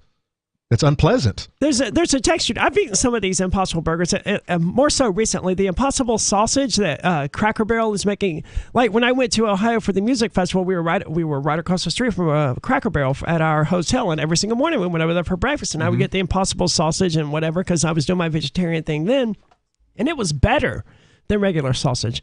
I say that as someone who doesn't generally like regular sausage and bacon and stuff like that, though. So take it with a grain of salt. But the Impossible burgers, I would rather have like a black bean burger than one of these quote impossible Have burgers. you had an Impossible Burger? Yes, and I would Ian? rather. I have had one, yes. What did you think? It was okay, but I had it in 2019 when Mark and I were out at Freedom Fest, and one of the hotel restaurants had an Impossible Burger on the menu. So I mean, if you dress it up like a burger, it's going to, as long as it's got some sort of consistency to it that's somewhat similar, it's going to be hard to tell if it's spiced correctly or whatever. It's going to be hard to tell. I've heard that in different circumstances you can tell the difference, and it's not as good. Well, why are they discontinuing this product? Are they really? Because a lot of people fast just aren't foods- ordering them, right? And I think it's more expensive. It's more. usually That's probably part of the problem. But like Elm City Brewery here in Keene, they have one that's made out of portobello, not very good. That's their version of the veggie burger. But then you have one from like Applebee's, which uses the Impossible Burger, and it's significantly better. But then you have one, I don't remember where, maybe it's Local Burger, where it's just basically black beans mashed into a patty, and it's really, really good. Well, I have never had one of these things, but then I don't go out, so that's part of the problem. And I would never make an Impossible Burger at my house, not when I got freezers full of meat product. Just use black beans as a patty sometime. Mash them up together, cook them in some way, and just like form a little patty out of them and give that a shot. If I'm gonna make black beans, I'm gonna eat them with rice and some veggies on the side. I'm not gonna try to turn it into a burger. I'm gonna go get some venison out of the damn freezer. That's I'm the gonna same get some thing chicken. here. You're just putting it. You're taking those vegetables and you're putting them between two slices of bread. Yeah, but I mean, I'm not going to waste the time to try to make a burger when I can actually get a burger out of the freezer. Fair point. I wouldn't do it myself either. If I was going to, eat black beans in a salad, I would just eat black beans in a salad. I wouldn't bother to shape it into a patty and slap it between two pieces of bread. Here's the actual taste testing research. Researchers at Ghent University in Belgium studied whether or not taste testers could tell the difference between food items made with traditional butter and ones that used insect fat. See, it's disturbing that they're even testing for this, because this suggests that they want to find out whether or not they can slip it to you without you knowing. That's exactly what they're doing. But everything gets tested in the early stages. But they don't test to see whether or not people can tell the difference between, Coca-Cola and water. They told you up front, hey, this is sugar water, have some. Yeah, but if Coke unrolls a new Coca-Cola product, of course they're going to put it out in the market and see how it does. And there's been lots of Coke products that have been discontinued because no one wanted it, because it tastes like garbage. Can you tell the difference between new Coke and old Coke? They're not going to do something like that. Sometimes they do. They might. But you're absolutely right, though, in this case, Arya, that they are trying to find out what levels people can tolerate before they can tell that this stuff is in something. Yeah. And actually, I think I might have brought this up to you before on another episode, Conan, but have you seen the images rolling around social media of this brand of snacks that is already using cricket flour? You've Yeah, seen this? This is also going around the webs today and yesterday. It's a company called Actually Foods. I've seen it now for It looks like some Aldi would sell. It does. The company's called Actually Foods, which is an ironic name. You shouldn't have to call your company that. The number one ingredient on the list, by the way, is crickets. It's not number one, but at least it's organic. It is in the puff. So they're selling cheese puffs in this particular case. I was looking at a chip. I was looking at something different. The number one ingredient in their cheese puffs? It is not the number one ingredient. It is part of the ingredients of the puff itself. It's listed last, but whether or not they're honest with which ones are more or less. But it is in there. It's listed as organic cricket flour in this on this product. I was looking at some chips, and it wasn't even flour. It was the first ingredient on the list, and it was listed as crickets. Wow.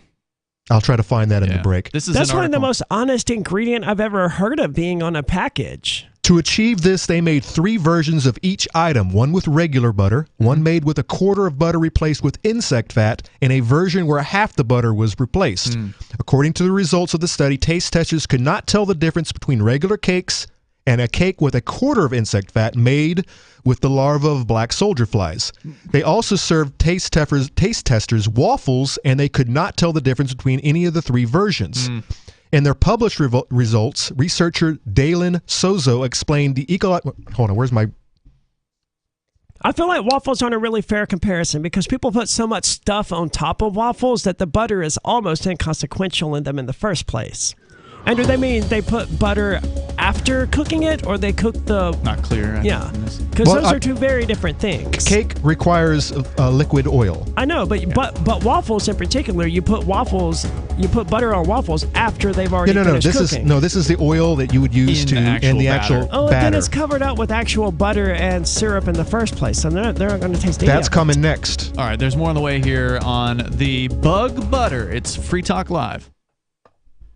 Free Talk Live's video archives have been on LBRY for years. LBRY is an uncensorable, decentralized, blockchain-based media sharing protocol, and we're big fans of it here on Free Talk Live. In 2020, LBRY launched Odysee, a video sharing website to compete with YouTube, and it's really taking off, now with over 1 million channels, many of whom are disaffected YouTube creators. During YouTube's crackdown for not towing the government line on COVID, the Free Talk Live YouTube channel started receiving strikes and could be completely taken down at any moment. Thankfully, Odysee started offering live streaming, so we're now streaming live every night and posting our video archives permanently to Odysee. You can watch live or anytime on our Odysee channel by visiting video.freetalklive.com. If you want to go all in, download the desktop app at lbry.com, and then every video archive you watch, you'll help seed and keep it online forever. At minimum, we ask you visit video.freetalklive.com and follow us on Odysee today. video.freetalklive.com.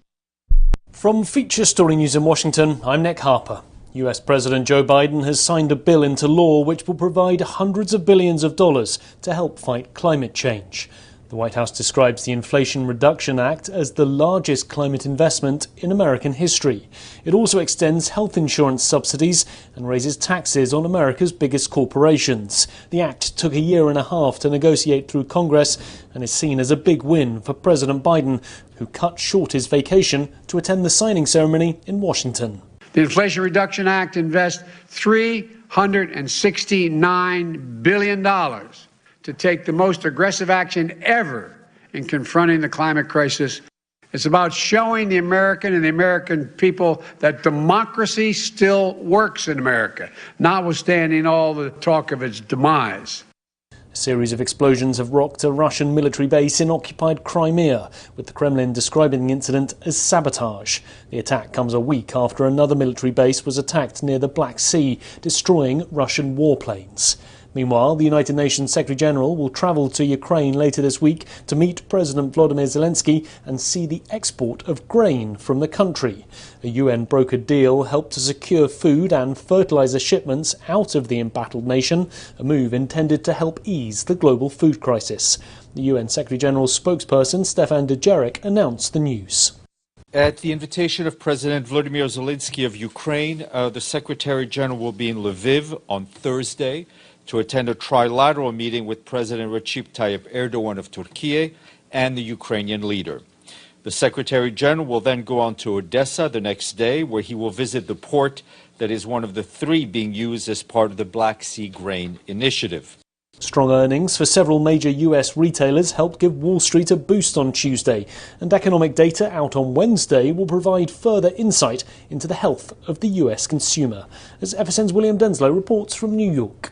Walmart reported a more than 8% bump in sales last quarter as more US consumers turned to the retailer to save money on groceries and essentials. But profits were scaled back somewhat, and Walmart warned that inflation is causing people to spend less on discretionary items. The company closed the day up around 5% though, on this stronger than expected earnings report. Home Depot closed the day up around 4% after it also recorded better than expected quarterly numbers. The Dow Jones closed the day up 0.7%, the S&P closed up 0.2%, but the Nasdaq fell 0.2%. Retail sales figures are due out on Wednesday, and is always an eagerly awaited piece of data on Wall Street. Consumer spending accounts for around 2/3 of the US economy, and traders will be keen to see how price pressures are impacting consumer habits. William Denslow, New York.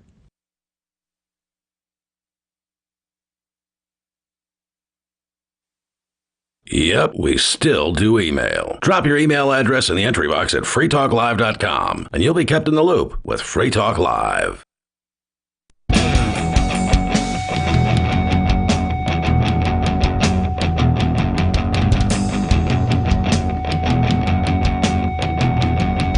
It's Free Talk Live. The phones are open here, and you can join us at 603-283-61 on 60 at 603-283-6160. If you're not already checking ingredients at the products that you're buying at the grocery store, you might want to start doing that, because it looks like more companies are considering and putting crickets, amongst other bug-related, insect-related products, into their foods, and they're not exactly blasting it out on the front of the package. Nope.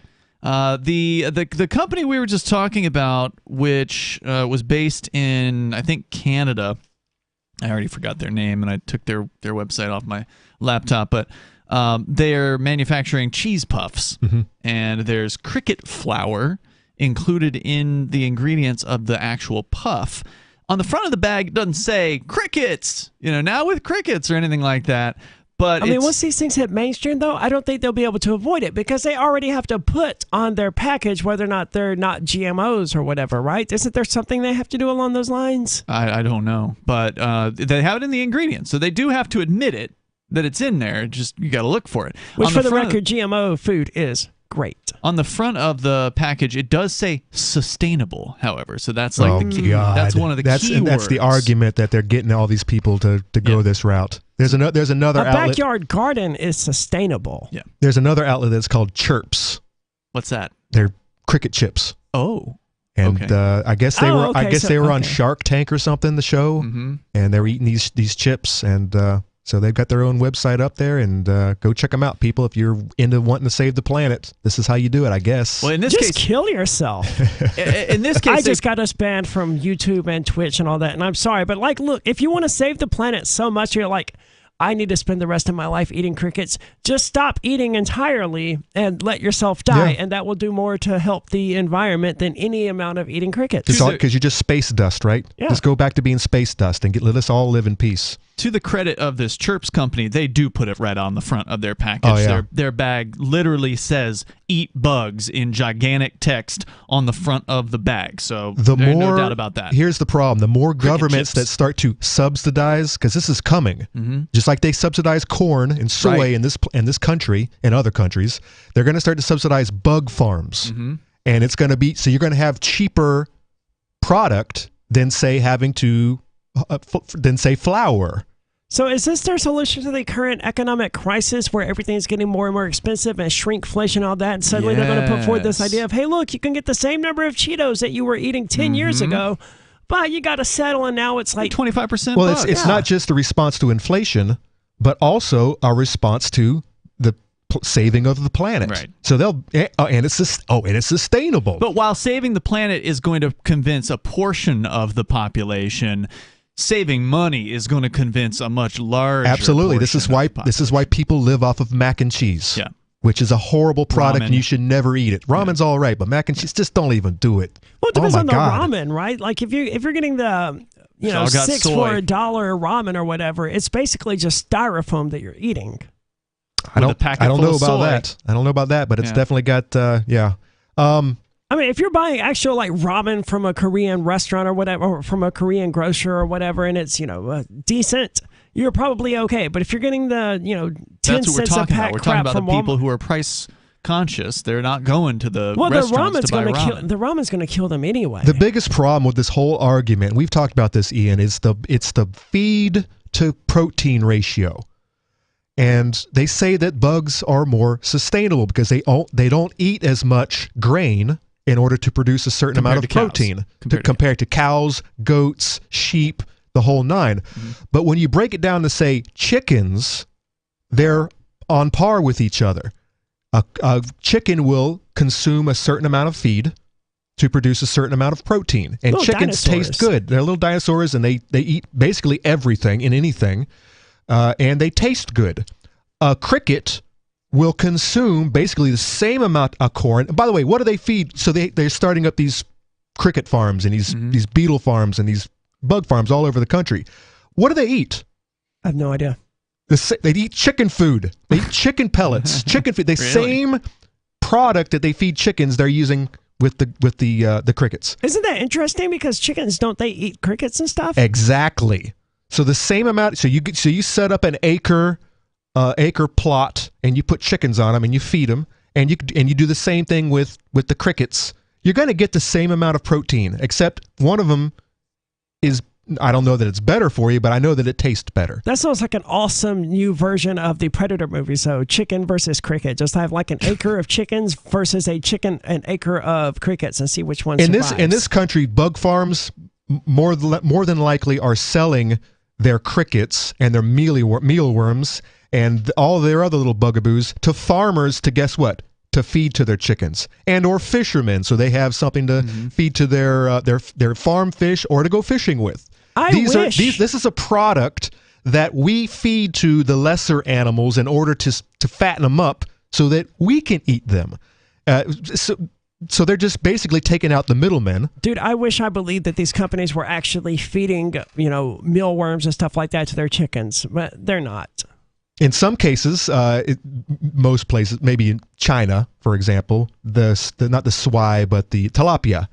A lot of times they'll set up the chickens right over top of their tilapia tanks and just let the fish take care of cleaning up after the chickens. Mm-hmm. There have been instances where, which should be illegal, by the way, but it's China. I've heard bad things about tilapia, which is unfortunate because I really like it as a fish. It's got an excellent texture and flavor. It's like a swamp fish. You can live in really nasty, murky water, which is why a lot of aquaponics, new to the game aquaponics farmers will start with tilapia because it's a very forgiving fish. It's hard to kill them. If you want the chickens that are eating the bugs, you got to go with the pasture-raised brand, which are the best way. All you got to do is look at the yolk. If you break up open that egg yolk and it's orange, or even almost red. Mm-hmm. Oh, you got the good stuff. The right stuff, yeah. That's one of the things I love about New Hampshire is that, chances are I could find out who grew the chickens I'm eating if I really wanted to. Yeah, well, the FDA doesn't want you doing that, Arya, because you could get salmonella and die. Or just get the squirts the next day, because most people don't die from this stuff. I'm more likely to get E. coli from the spinach that Tyson is... Salmonella? But from what? From knowing who your producer was? No, they don't want you eating farm-raised chicken eggs or drinking unpasteurized milk, or even pasteurized milk if it came from some guy on the side of the street. But all chicken eggs come off a farm. What's it matter whether you get it from they've been sanitized, they've been cleaned, they've been handled delicately with gloved hands and people wearing masks. Oh, there's no way you can get sick from those eggs. But my eggs, the ones that I raise in my backyard, oh, no. It's nuts. My insurance company, did I tell you about my insurance company? Allstate? Your home insurance? Home insurance. No, what? They found out that I was selling eggs to customers, to neighbors. Really? And they dropped me. Wow. Sent me a nasty email saying, we found out what you were doing. You need to rectify this problem. They didn't even tell me what it was. I had to call them and says, all right, you just dropped me and said that you, for whatever reason. Why? Oh, we're sorry, sir. You can't sell eggs because that breaks against our policy. Wow. I'm like, well, nuts. You guys can go screw yourselves. Yeah. Wow. That's insane. When was this? When did this happen? 2 years ago. Jeez. And I asked her, what are we going to do about this? She's like, oh, well, just don't advertise. Just sell under the table. Somebody snitched you. Right? The insurance guy was just driving around town checking on another claim or something, and he saw my sign. Wow. And so they dropped me. See, I like the idea of having chickens and having them, lay eggs so that I have a constant supply of fresh eggs. But I wouldn't actually want to put in the work of having to kill and eat the chickens. They would just be pets that provided me with eggs I could eat. You're going to get a good 3.5, 4 years out of them. Of eggs before you have to basically kill them. I guess at that point I'd be like, hey, Conan, do you want an old chicken? That's how it works. And I will say, yes, I would love an old chicken. Okay. I might have to hit you up in the spring then. Well, that might be the way to do. We need to talk chicken. Let's do that. By the way, if anyone is just starting out, I'm always talking about start your own garden, start with a 10x10 plot. If you can do it before you start with a garden, start with a couple of chickens. There's more coming up here in moments. You can join us. The number 603-283-6160. That's 603-283-6160. Whether you want to weigh in on this push coming from the big government folks to make people eat bugs, or bring up whatever's on your mind, you can. It's Free Talk Live. Free Talk Live. One of the counselor's excuses for her behavior after call accused her of engaging in stealing. This is stealing. You're taking something from somebody who believed they owned something, and by all evidence did own something. You're taking it from them. And as you say, Mark, this goes on all across the country. They're called tax sales or tax deeds. Whenever people drop back in not being able to pay property taxes, in this case, it's because of the down economy. These people are having a tough time. At one point, she got very frustrated, and she said, well, it's not stealing because it's the law.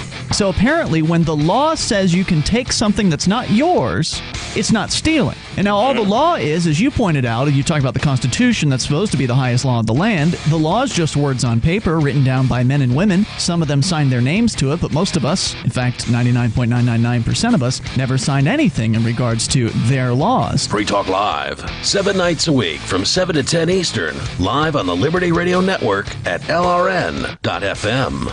Looking for a great real estate investment? Consider New Hampshire, which is ground zero for the Liberty Movement. Your first call should be to Mark Worden from Porcupine Real Estate. He's more than just a real estate agent. He's your New Hampshire concierge. Where are the best places to live? Do you want farm, city, the burbs, or forest? Do you want a duplex or multifamily building so that renters pay your mortgage? There are homes in all price ranges in New Hampshire, and Mark can help with financing too. Invest in Liberty and property. Mark Worden can help. PorcupineRealestate.com. There are lots of ways to listen to Free Talk Live. Our podcast has been around since podcasts began, and now the FTL feed is loaded with content besides our full show archives. Did you know that we make it easy for you to customize your podcast subscriptions? We have different feeds, one that includes only our full shows, one with just the Daily Digest, and our main feed that includes everything. You decide what you listen to. It's quick and easy to customize your feeds at feeds.freetalklive.com. That's feeds.freetalklive.com. I've been told no in many different ways. I give you an order and you're going to obey it. George, you can go this way. You can do that and you have to leave here. You cannot bring signs into the rally. Walk with me. Well, I'm comfortable here, actually. Whoa, hey, who do you think you are? Excuse me. There is no video or audio allowed in this office. No, I have work today. You ain't gonna make it. Wait a minute. Whoa. Hey! Oh my God! Unbelievable! Why are you running from me? Because you scared me. What am I being detained for? You're being served. What is this? You're being served. What is this? Bureaucrats have a funny way of telling people no. That's the sound of the men working on the chain. Derek J's Victimless Crime Spree. Watch it for free and order the Director's Cut DVD at victimlesscrimespree.com. What if you want to hear the latest episode of Free Talk Live, but all you have is your phone, you forgot to download our archive, and you have no data connection? You can call our Listen line at 641-793-0191. That's a long-distance number, so you may incur charges. If not, listen as long as you want. 641-793-0191. The Free Talk Live Listen line, 641-793-0191.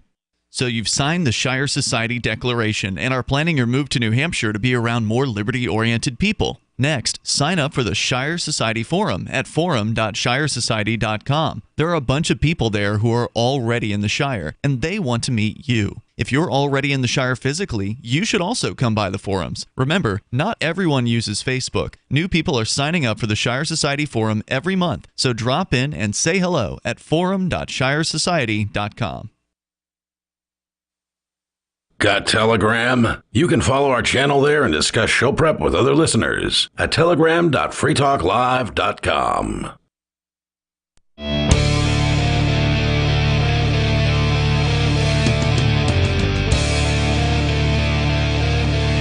Free Talk Live. The phones are open here, and you can join us at 603-283-6160. Turns out people want to talk about crickets. We're going to get to the calls here. It's coming, and we just found out there are facilities that are being opened up all over the globe, including just next to us, London, Ontario. A huge facility. The world's largest or North America's largest? Anyway, it's big. Yep, world's largest. Right up here in Ontario, Canada. In fact, we have a call from Canada we're going to get to here in just a moment. The number is 603-283-6160. And don't forget to join our AMPS program. If you like what we do, you can join David Itze over at amps.freetalklive.com. David is a gold level, which means he's doing at least $10 a month to help us out with getting the message of freedom out and about. Advertise, market, promote, and support. That's what AMPS stands for. And so if you like the work that we do here, then please join over at amps.freetalklive.com. You get some cool benefits from doing that, and it helps us get the word out about freedom as we continue here. We're going first, though, to Walt before we go to Canada. Walt is on the line in North Carolina. Go ahead, Walt. Hey, guys. What's going on? What's on your mind? Been listening for a long time. Thanks. Listening to you through my radio tuner out of K-Talks Radio in Needles, California. Excellent. What's on your mind tonight, Walt? Oh, I've got to tell you, I'm in the most regulated state that there is. There's thousands of acres of national forest here. You can only camp in their designated areas. I don't think you're going to be sleeping in Walmart parking lot. But you said North Carolina. Okay. Sorry, I've been trying to process this the entire time. You said North California. Sorry, not North Carolina. No, he is North. I thought you were North Carolina. I am in North Carolina, but I'm listening to a radio show out of K-Talks in Needles, California. So where is the most regulated, North Carolina or North California? I am in North Carolina, and it is super regulated here. Huh. Yeah, I think a lot of people believe their area is the most regulated area because that's the one you're living in. But I mean, I got to say, California and New York are the least free places in the United States. So I doubt that North Carolina is as bad. But I mean, even we have a lot of regulated land that you can't do anything on except walk through. Sure. You can't camp. You can't have a fire. You can't hunt. You can't get caught doing those things. That's the way it is here. But I'm originally from Arizona, which is it's really close to the border of the station that I'm listening to. Mm-hmm. But my reason for calling tonight is there's a flea market here in North Carolina, and the Latinos have a lot of it going on. There is fried pork skins, fried crickets, fried everything. They sell it out of tubs at the flea market. It's pretty insane. I've not tried the fried crickets yet. I've been tempted, but it's pretty funny. I tell you what, here's the thing about eating bugs. It really involves what they ate, because everything tastes like what it eats. And what they fried it in. So if they fried it in some good pork oil, some lard, and the crickets were eating, I don't know, they were eating corn as opposed to like trash. I don't know, man. I think they could be pretty deep fried crickets. I might try some of that. There's definitely some truth to that because I've had grass-fed burger and I've had, grain-fed burger. And the grass-fed is absolutely better than the grain-fed. But that said, yeah. But what about venison? Where they're out there, grass to me. Some venison can be really gamey, and it really depends on what they were eating. Duck is another really good example. You got duck eating corn. It tastes a lot better than duck eating fish. What's that, Walt? If the venison is cured properly and taken care of properly, soaked in salt for 24 hours, salt water for 24 hours, you take that gamey taste right out of it. Agreed. It's all about letting that meat sit for at least, depending on how big your catch is, sometimes a good week. Well, maybe there's similar techniques with crickets and mealworms and stuff that you just gotta cook them the right way or let them soak for 24 hours in salt water or whatever it was that Walt said. I'm pretty sure we're going to be figuring that out in the next decade. There's going to be a lot of YouTubers. There's going to be a lot of cooks that are going to be figuring out the technique. Try some of the crickets.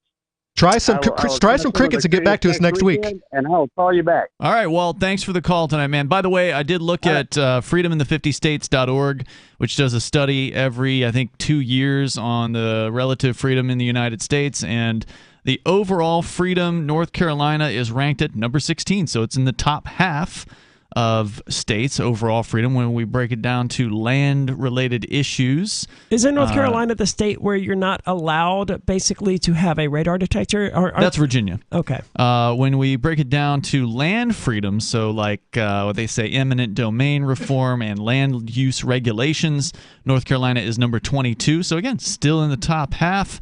Worse states than North Carolina, of course, California, New York. California at number 47, New York at 46. New Hampshire, not so great on land freedom at number 40. We're in the bottom half. Wow. Bottom 10.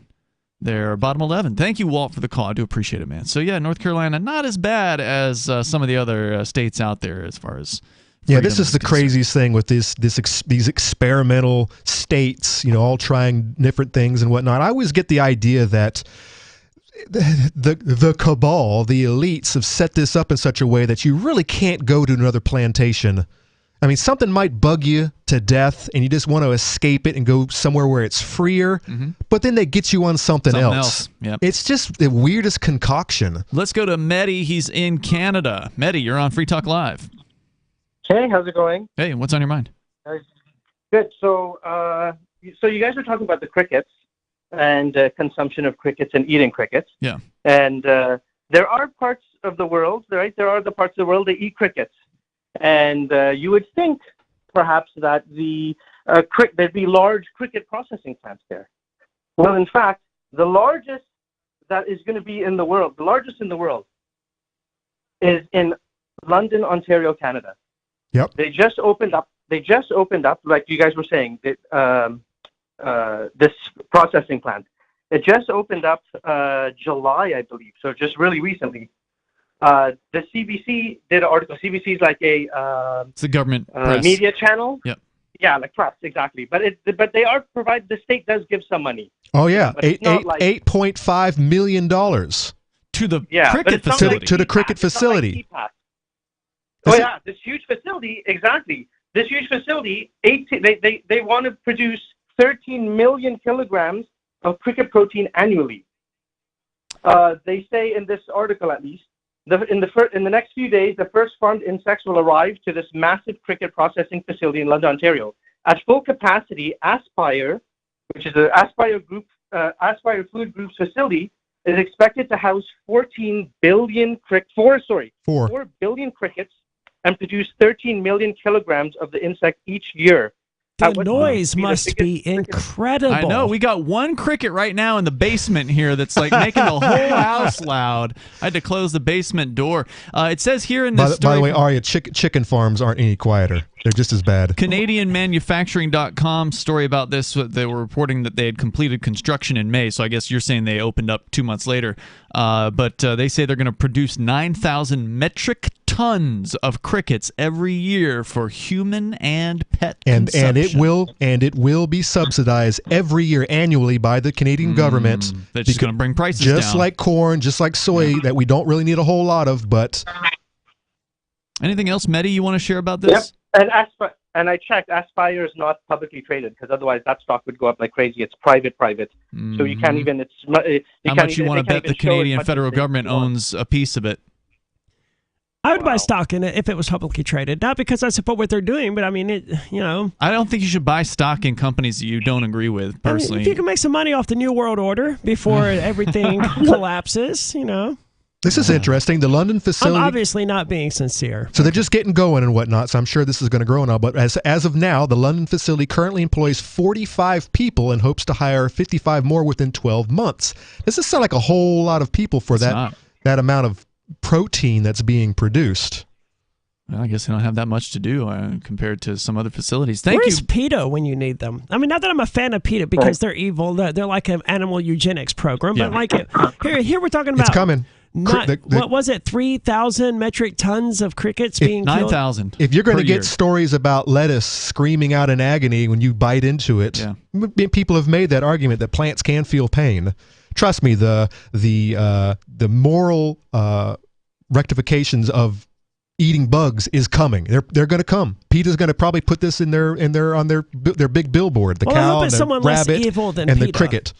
Thank you, Mehdi, for the call tonight. I do appreciate it. The number here is 603-283-6160. I was looking at CRISPRs or Chispers or something? Chirps. Looking at their frequently asked questions during one of the breaks, and one of the questions is it okay for a vegetarian to eat these things? And they say that, well, technically insects are animals, so no, vegetarians don't. But there's a lot of vegetarians that make an exception because it's so good for the environment. Well, when you also consider that they're just eating, say, corn or soy, they're basically just made up of that. And if you can eat corn, I mean, why can't a vegan eat a cricket that lives off of corn? Because one's a plant and one's an animal. Yeah, exactly. All right, there's more coming up here, and you can share your thoughts. 603-283-6160. Hour 3's on the way. It's Free Talk Live.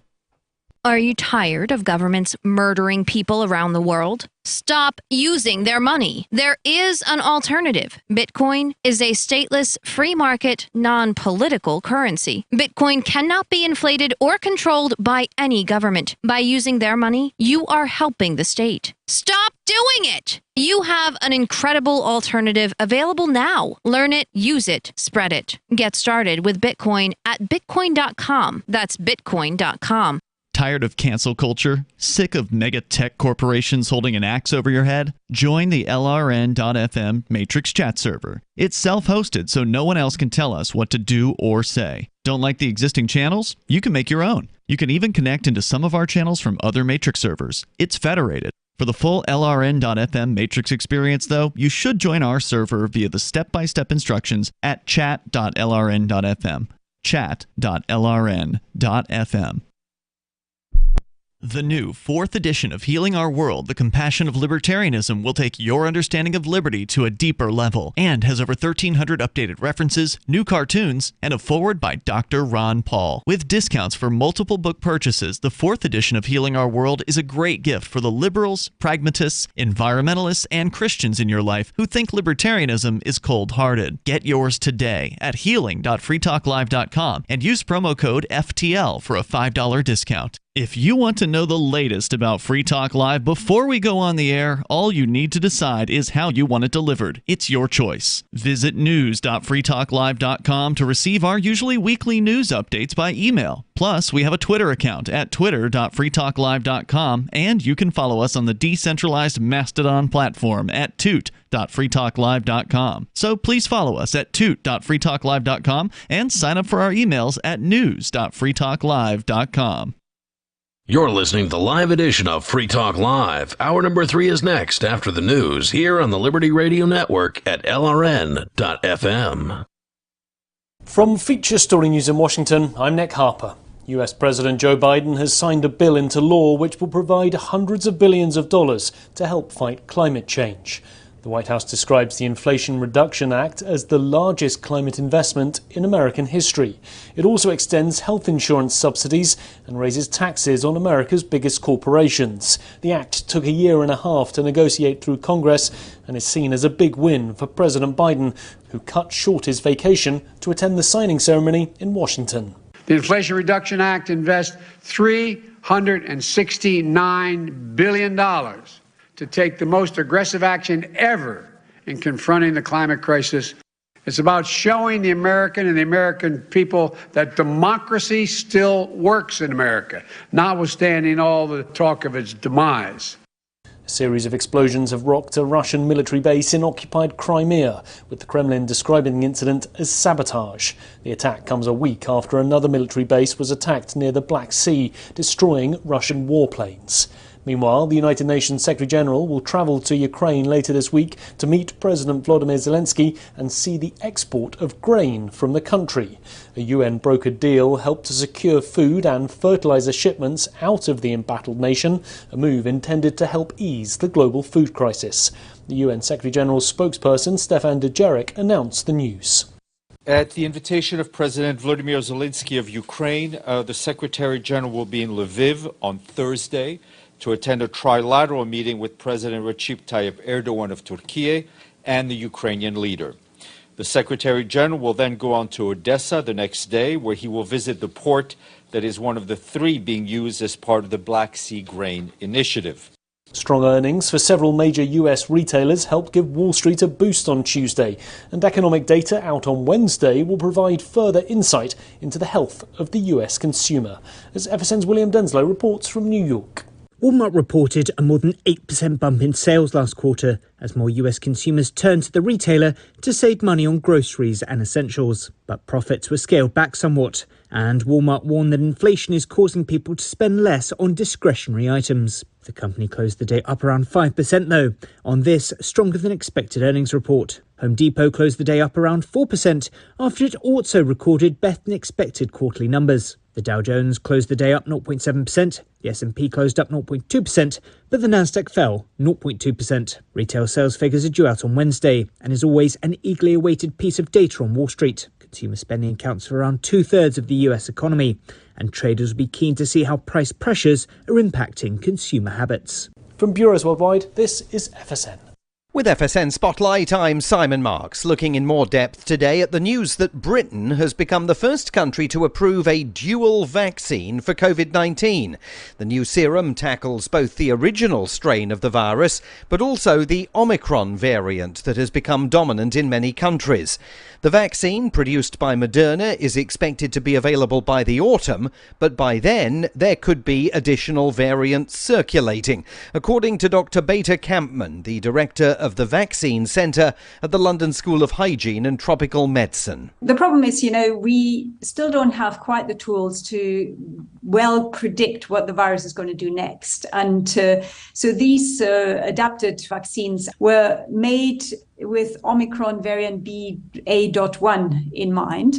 Now, BA.1 is no longer the news of the day. It's now BA mainly 0.5, which comprises nearly 80% of the strains that we see or the variants we see in the UK. So we're already, as you say, playing a bit of catch up. Now, how much they will in the end prevent transmission and infection is another story. And many people have seen with Omicron, although they were vaccinated, that they still get infected. Pfizer is also on the verge of producing a so-called bivalent vaccine that can also target Omicron, and companies are expected to continue iterating new versions of the jab to combat new variants as and when they emerge. With FSN Spotlight, I'm Simon Marks. And the main news again, US President Joe Biden has signed a bill into law which will help provide hundreds of billions of dollars to help fight climate change. A series of explosions have rocked a Russian military base in occupied Crimea, with the Kremlin describing the incident as sabotage. The UN Secretary-General will visit Ukraine later this week.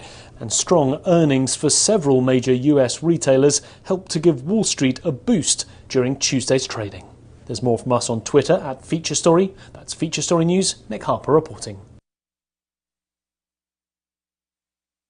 While waiting to interview for a web consultant position with local marketing firm Bizco, applicant Ryan Ehrlich told Onion reporters he wasn't entirely sure he was dynamic enough for his prospective employer. When I first saw that the agency was looking for a leader willing to contribute as a valued member of the team, I thought it was the perfect fit.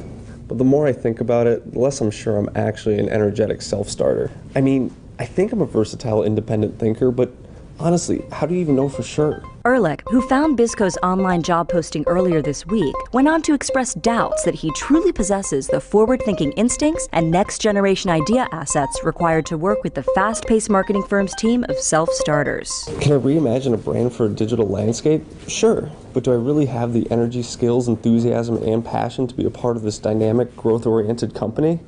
I just don't know. Oh God, who am I kidding? There's no way I'm on the cutting edge. This is the Onion News Network.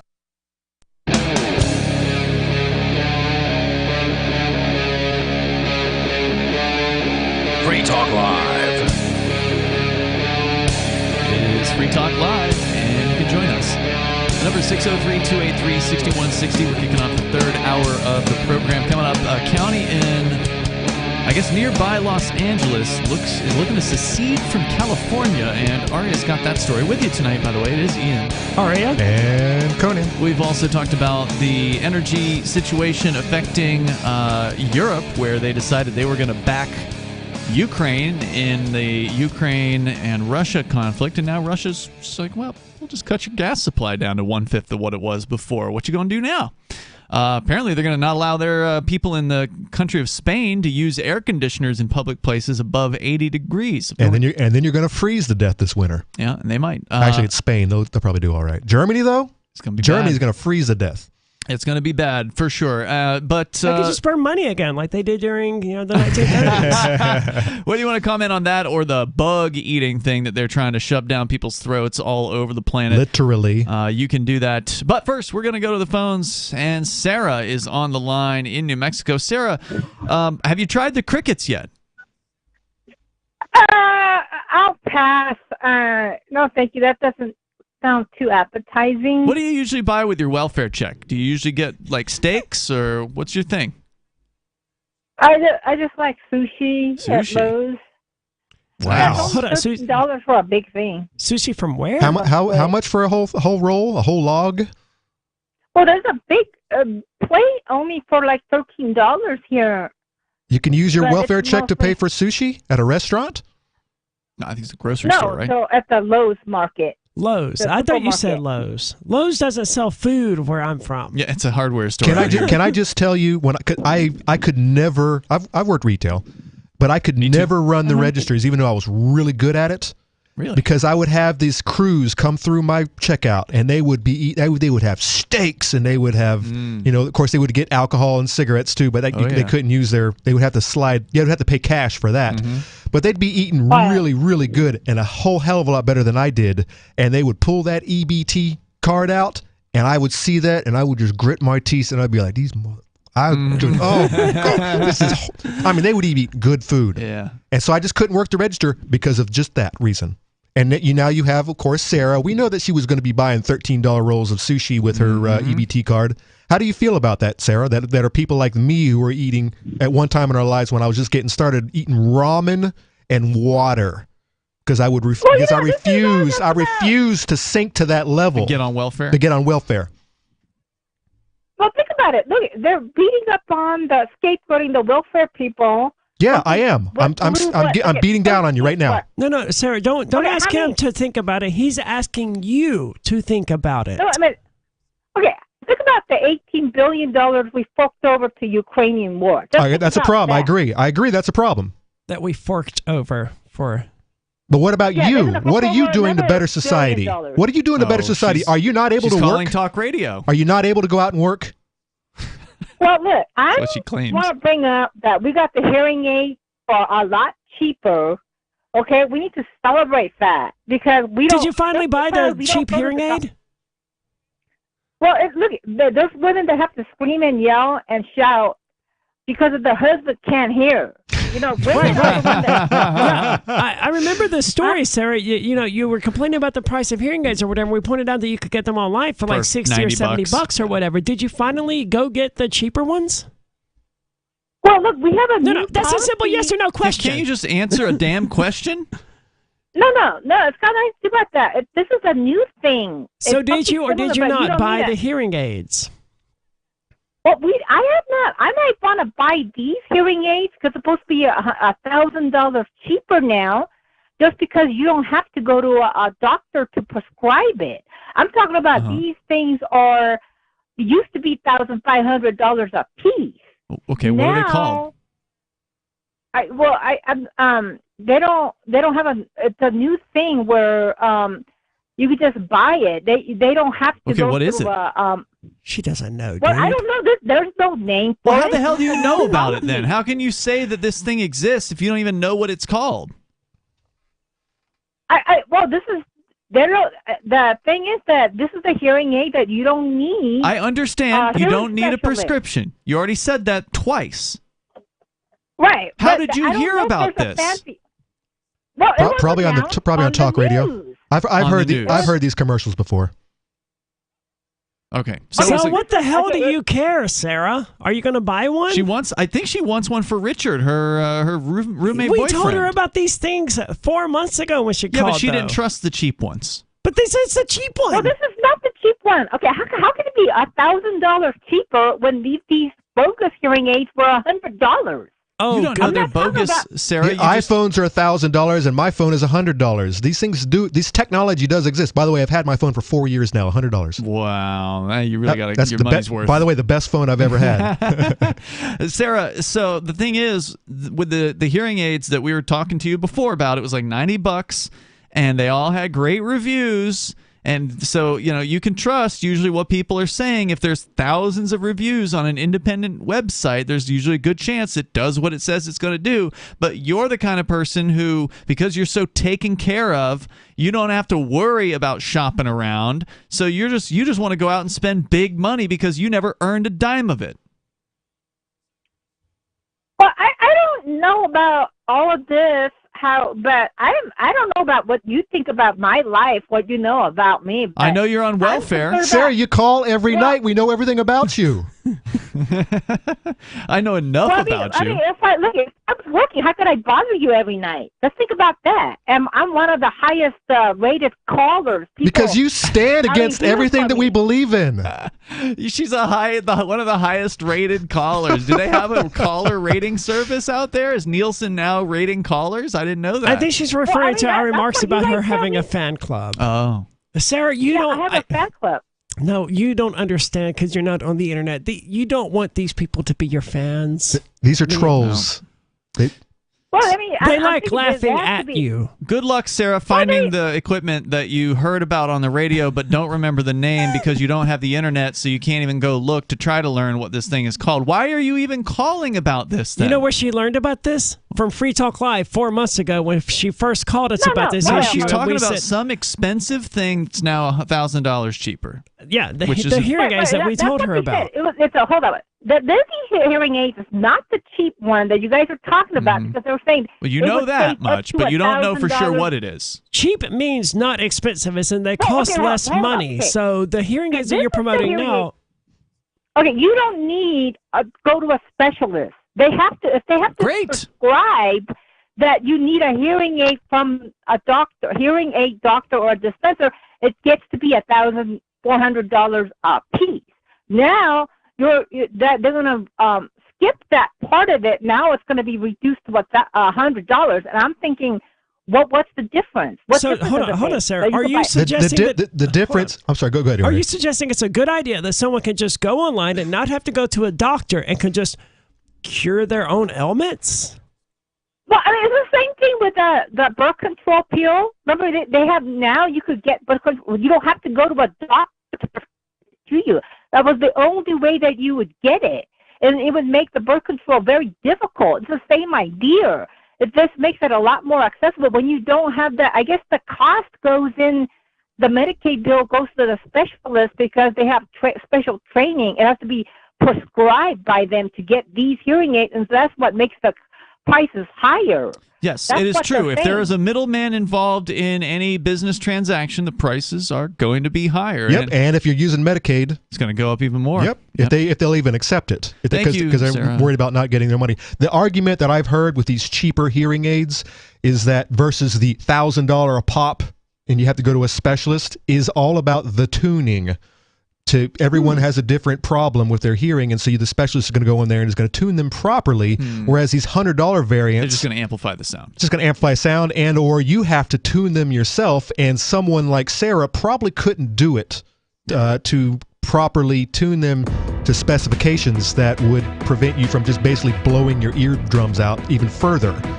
But of course, as you just mentioned, Ian, the middleman is always going to defend his job. Yeah. Always going to defend his check, his Thank money. you, Sarah, for the call tonight. I do appreciate it. The number is 603-283-6160. That's 603-283-6160. We'll get into counties seceding from California coming up.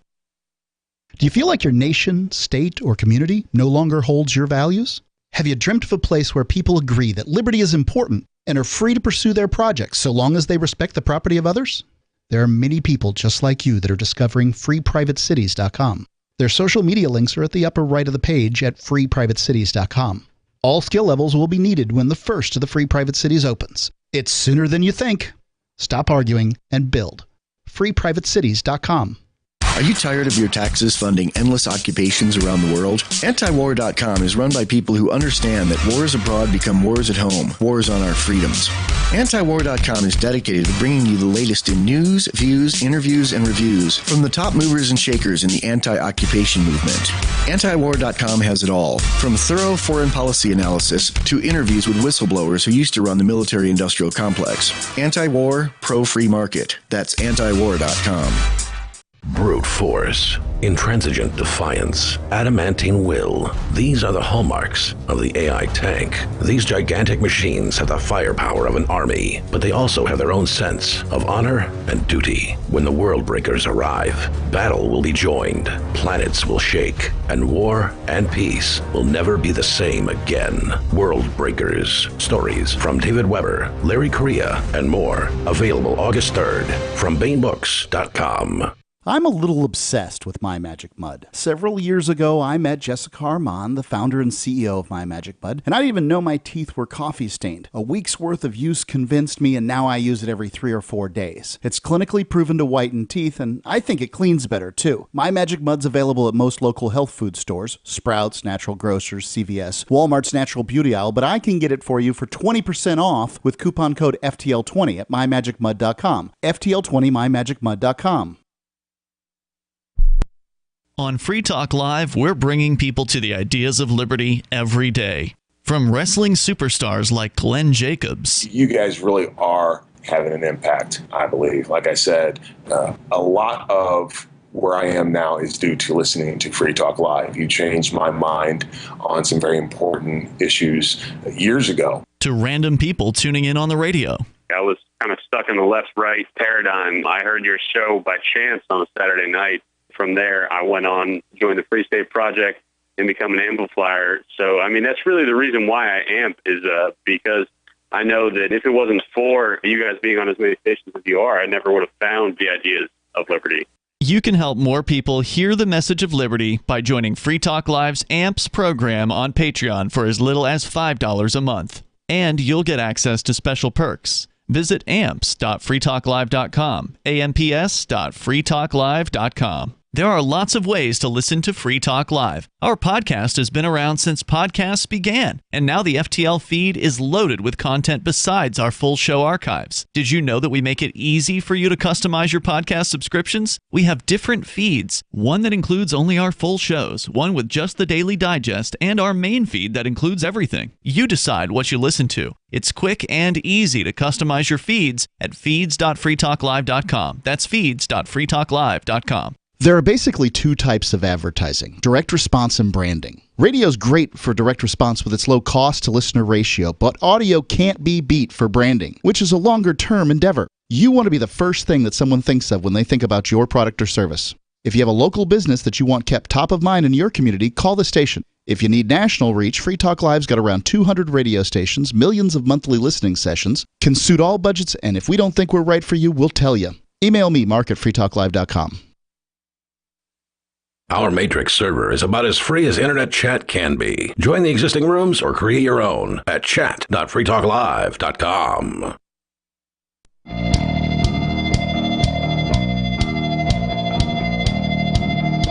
It's Free Talk Live. The phones are open here. The number is 603-283-6160. That's 603-283-6160. With you tonight in the studio, it's Ian. Aria. And Conan. We're just talking with Sarah there about hearing aids. Stephen Beal in our YouTube chat says, I think it's the fit that is different between cheap and the better hearing aids. That's probably a factor. They're probably going to custom make you something or get you something more, better for your ear canal. Yeah, but I mean, the earbuds that I use, and by the way, I think I'm on like my 5th or 6th copy. I found that I hear an earbud that I really, really like. I keep buying the same one over and over when I break the last one. Well, no, what usually happens is I get the cable caught on something and I rip it right out of my MP3 player or something. That was happening to me for a long time, so I moved to the Bluetooth ones, and that has helped. But every single one of them comes with 3 different size applications. Right. So you can will fit. So yeah, it will fit. I don't think fit's the problem. I think your example about tuning makes the most sense though, because I have a sleep apnea device, a CPAP, and they have a lot of settings and stuff like that. You can get one that fits your face perfectly and all of that, but if you want to actually tweak it correctly so that the numbers actually work and do what you want it to do, you have to do a lot of diving into exactly what all of those numbers do and how to tweak them, and you have to know how you sleep and how you need to be helped to sleep Yeah, in and order to make sense of it. And a hearing specialist is going to know exactly how to tune one of these devices to meet your specifications. Not everyone has the same hearing deficiency. And I'm thinking that some of these cheaper units, they're gonna walk you step by step on how to tune it correctly. There might even be some kind of app that you have to put on your phone. And can you hear this tone? All right, try again. Now can you hear this tone? Yeah, that's actually right, Conan. I was looking at an AARP article a few minutes ago about hearing aid technology, and it was published this year talking about smartphone apps are now involved in setting these things up. Yeah. So if you know your way around the tech, I'm thinking the cheap variant is the way to go. But I'm thinking some of you out there probably need to just go to the specialist, and so you don't hurt yourself even further. That'd be trying bad. to do your own, trying to work on yourself can sometimes the blow specialist up. is just going to say, "Can you hear this tone and can you hear that tone?" Some people can't even do that themselves, Arya. They need someone with a uniform and a badge to walk them through the process. I understand that, but I'm saying is it sounds like these specialists can be replaced with an app that does the same thing. Good chance of it. Like, hey, can you hear this? Or someone like myself working out of his garage who's unlicensed, but I don't know, has clientele that trust him because he's been doing it for years. Yeah. Who will do it for a fraction of the cost because I'm not jumping through all the fiery hoops that is part of the problem. Going back to housing. It's also licensures and every other profession that is the problem. There's a reason why these specialists are trying to convince Sarah that the $1,000 unit is the way to go. So apparently the news is, and kudos to Jen M in the YouTube for we're actually getting useful comments today, right? Which is unusual. That she says apparently it's in the news, and it is. The FDA, as of 4 hours ago, according to the New York Times, has cleared a path for over-the-counter hearing aids. Well, it's about time. There you go. Some good news. I think Pelosi was actually in the deal with one of these hearing aid companies. Wouldn't surprise me. And I think it fell through, which is why these cheaper models are able to, have come out the way that they have in the last year or two. Why were they not always over the counter? Is the question we should be asking. Doctors don't want to give up their oligopoly. They got control over something. They don't want to just let any old guy go out and buy a thing for themselves. They want to be able to write a script. That's why I buy my stuff overseas. All right, so Arya, let's get into with crypto, by the way. California. Apparently, there's news about one of the counties once out. Yeah, California counties fighting to secede from the state. The article headline is a bit misleading. They're not fighting to secede. They're floating the idea of secession. Come November, San Bernardino County residents will vote to elect school board members, water officials, and state representatives, and whether they want the county to look at breaking away from California. Ooh. The expansive county east of Los Angeles. It's on the ballot? Apparently. Damn. This is a richer neighborhood, right? Well, it's not. It's whether or not they want their county to look into it. Right. It's not. It's an early step. Yeah. But still nice that it's on the ballot. The expensive county east of Los Angeles, home to 2 million people and some of the state's beloved Joshua trees, I don't know what the hell relevance that has, isn't getting the resources it needs to support its residents, county officials argue. So the state of California just isn't big enough. Sounds like them. it's a donor state. It sounds like they're paying out a bunch into the state. Could be. And not getting enough back. This week, the Board of Supervisors moved to add a measure on the November ballot asking residents if they want the county to, quote, study all options to obtain its fair share of state and federal resources up to and including secession. Ooh. People pay high taxes, and they do not believe their taxes are coming back to their neighborhoods to address the issues they care about, said Supervisor Janice Rutherford. And there is nothing crazy about being angry about those things. Well, just stop paying taxes and let people keep their money, and then none of this will be an issue. With this ballot measure, San Bernardino County joins a long tradition in California politics in which local grievances and discontent turn to talk of leaving the state entirely. Such sentiments are often associated with the other end of the state. Far northern California has for decades been home to a thriving breakaway movement. Right, we've heard about that. There's the Calexit. Jefferson concept, which is part of Oregon and California, I believe, that want to Oh, that's break right. They off want into to their own break off state. and make a new state, like a 51st right? state, yeah. Yeah. In this case, I'm guessing they are proposing to join either Nevada or Arizona. It looks like San Bernardino County is a massive county. I just looked it up here on Google Maps, and it is humongous. There's only 27 counties in California, and this one's got to be one of the biggest ones because it takes up basically just east of Los Angeles, all the way over to the other to the border of the state. It's huge. They're certainly not looking into forming. Maybe they are. I mean, that sounds like it's bigger than a lot of New England states. So maybe it absolutely is. Maybe they could just form their own state.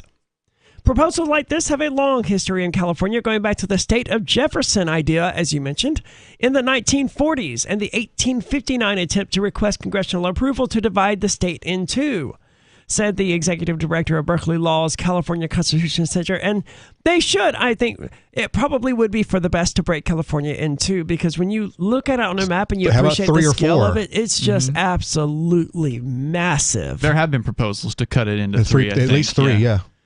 Leaving California, forming a new state, which evidently is what they're talking about, would require approval from the state legislature and Congress, which is virtually impossible, warn some experts. Yeah, you're never going to get the state of California to approve you to leave. Not if you're a big-ass donor. Like they said, it's a very wealthy area of California, so they're paying in big time. And then you got to get the federal Congress to be on board with this, and it seems like you should be able to. You would be. Why able does to, the feds have to be involved? They have to authorize you to become a new state. Oh, that's not what they're proposing, though, is it? They want to become a new state. Oh, really? Yes. Oh, I missed that detail.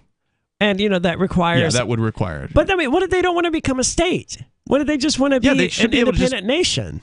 Well, then that's a whole other story. But that's just seceding from California, not seceding from the United States. I don't think that's what they're proposing here, though. It's not, but that would be more fun. I would rather they do that. That would be more fun. Like, in theory, they should be able to avoid going to the feds by seceding from California and then having Arizona just annex them.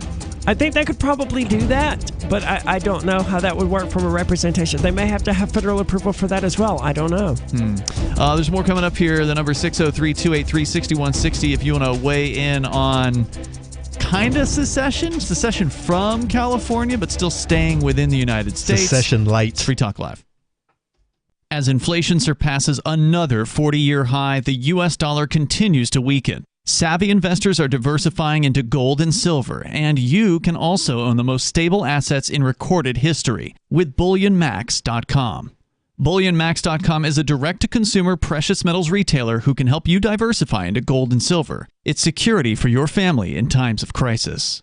Buy direct from BullionMax.com without talking to a salesperson, and your precious metals ship fully insured directly to your home. It's fast and easy. Free Talk Live has a special offer to get you started. Get BullionMax.com Silver Starter Kit at employee pricing. Just go to BullionMax.com/FTL.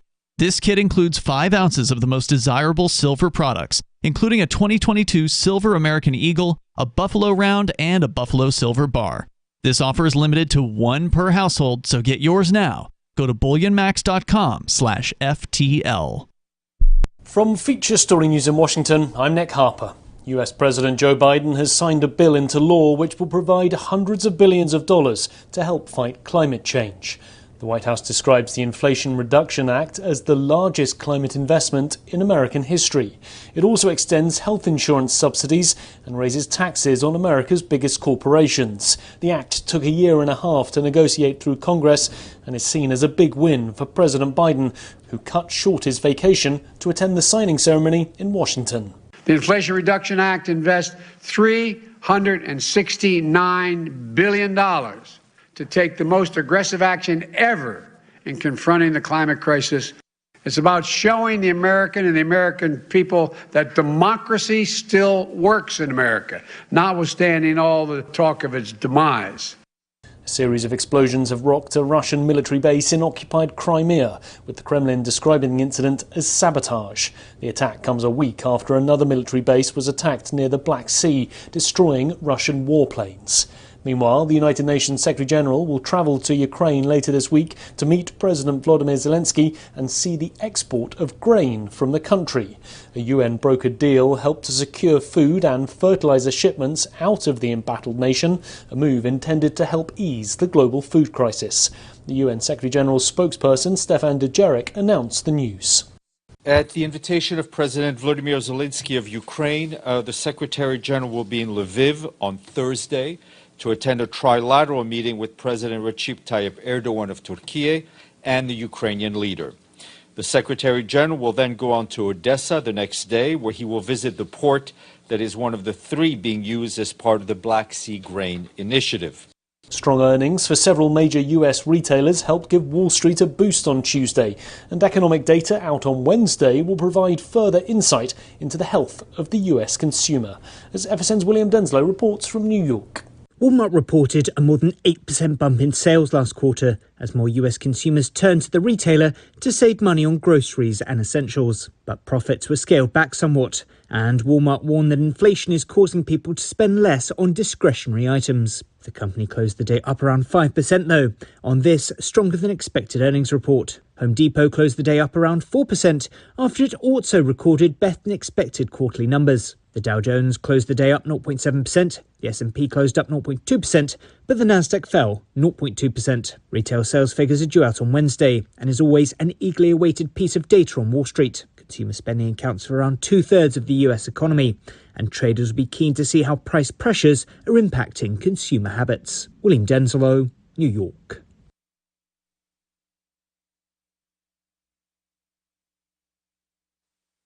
You can stick it to the man and big tech. Join our FTL social mastodon at social.freetalklive.com.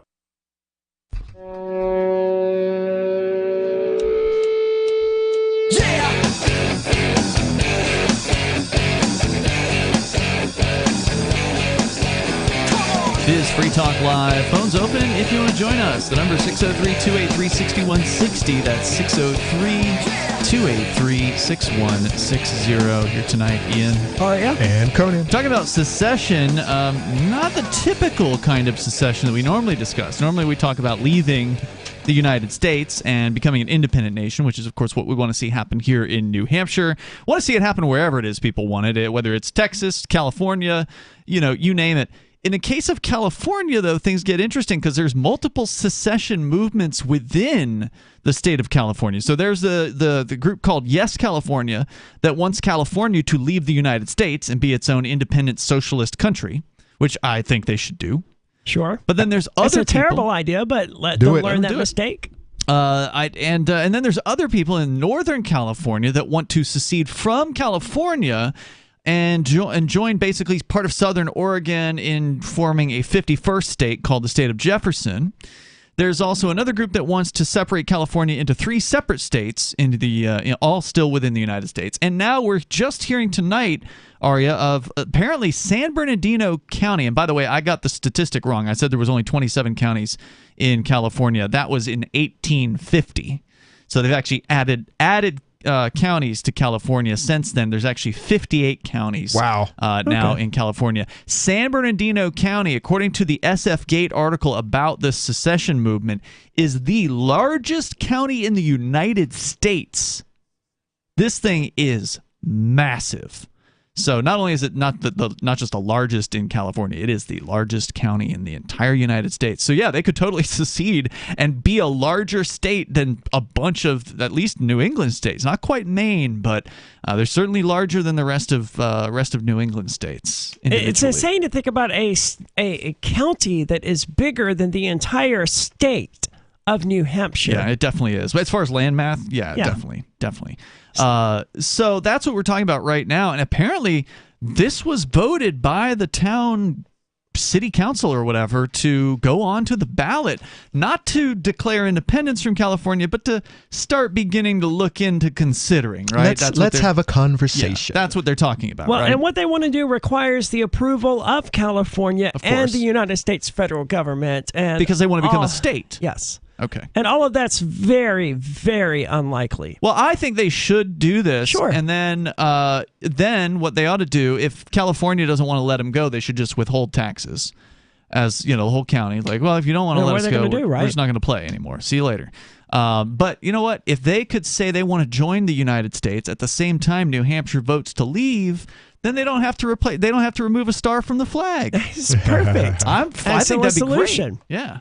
But despite these difficulties, officials and secession supporters have vowed to forge ahead with the measure, characterizing it as an opportunity for the county to, quote, stand up to the state. They should. Absolutely. And they're always going to be the negative Nancys. There's always people who say, well, you can't do that. They'll just invade. It'll never happen. They'll just invade. That's what people say, dude. They do that. I hear more, my pension. What do you mean? Oh, you're talking about the people living who don't want to leave the federal government the because federal they're one. worried about their daggone pension. I heard way more arguments of, no, the United States will just invade than I did people That's the worrying top about two, their... though. That's honestly the top two. But between the two, I heard the threat of invasion significantly more, which is like the most horrifying thing you could ever think of. Oh, you have to stay in this abusive relationship because if you don't, your spouse will break into your house and beat you and drag you back to them. Well, that is a concern, actually. That's all the more reason to leave. That's why you leave. Though. You can't just stay in that relationship. You know he's going to keep beating you. Yeah, but all right, so are these, unlike New Hampshire, are these Californians we are discussing, are they prepared to defend themselves? Do they even carry guns? We're talking about a bunch of richers here. Do they actually carry? I don't care if people think we can secede or not. That was never the point of this, said Jeff Burham, the local real estate developer who proposed the idea back in the summer. It's time for us to stand up and get our fair share.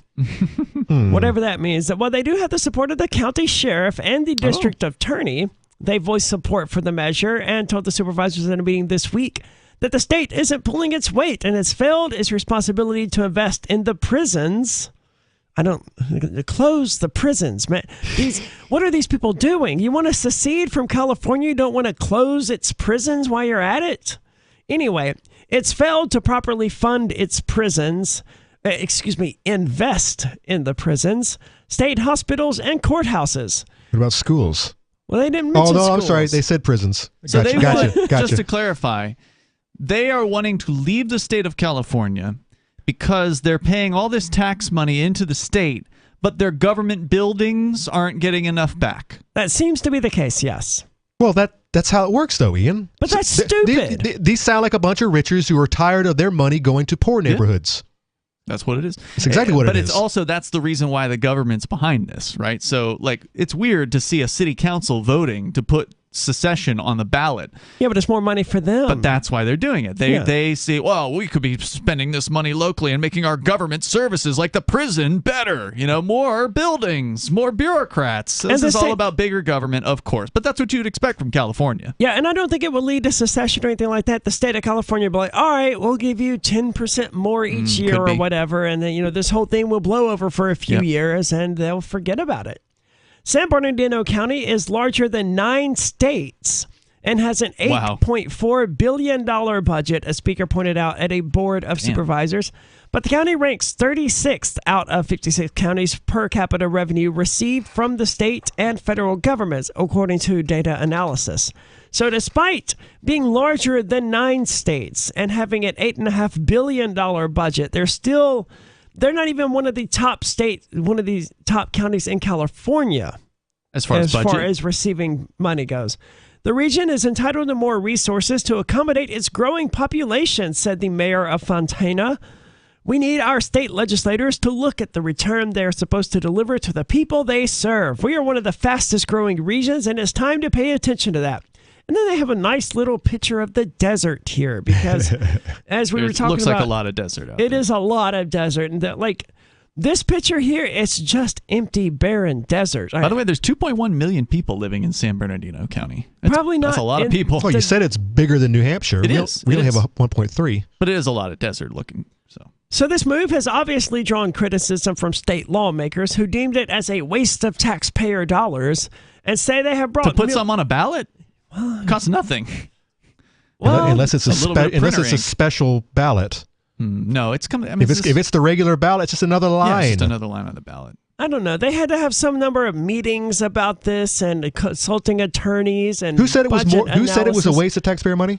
Who do you think, man? The lawmakers in California, the state legislature. Okay, of course. Of course. Yeah, screw them.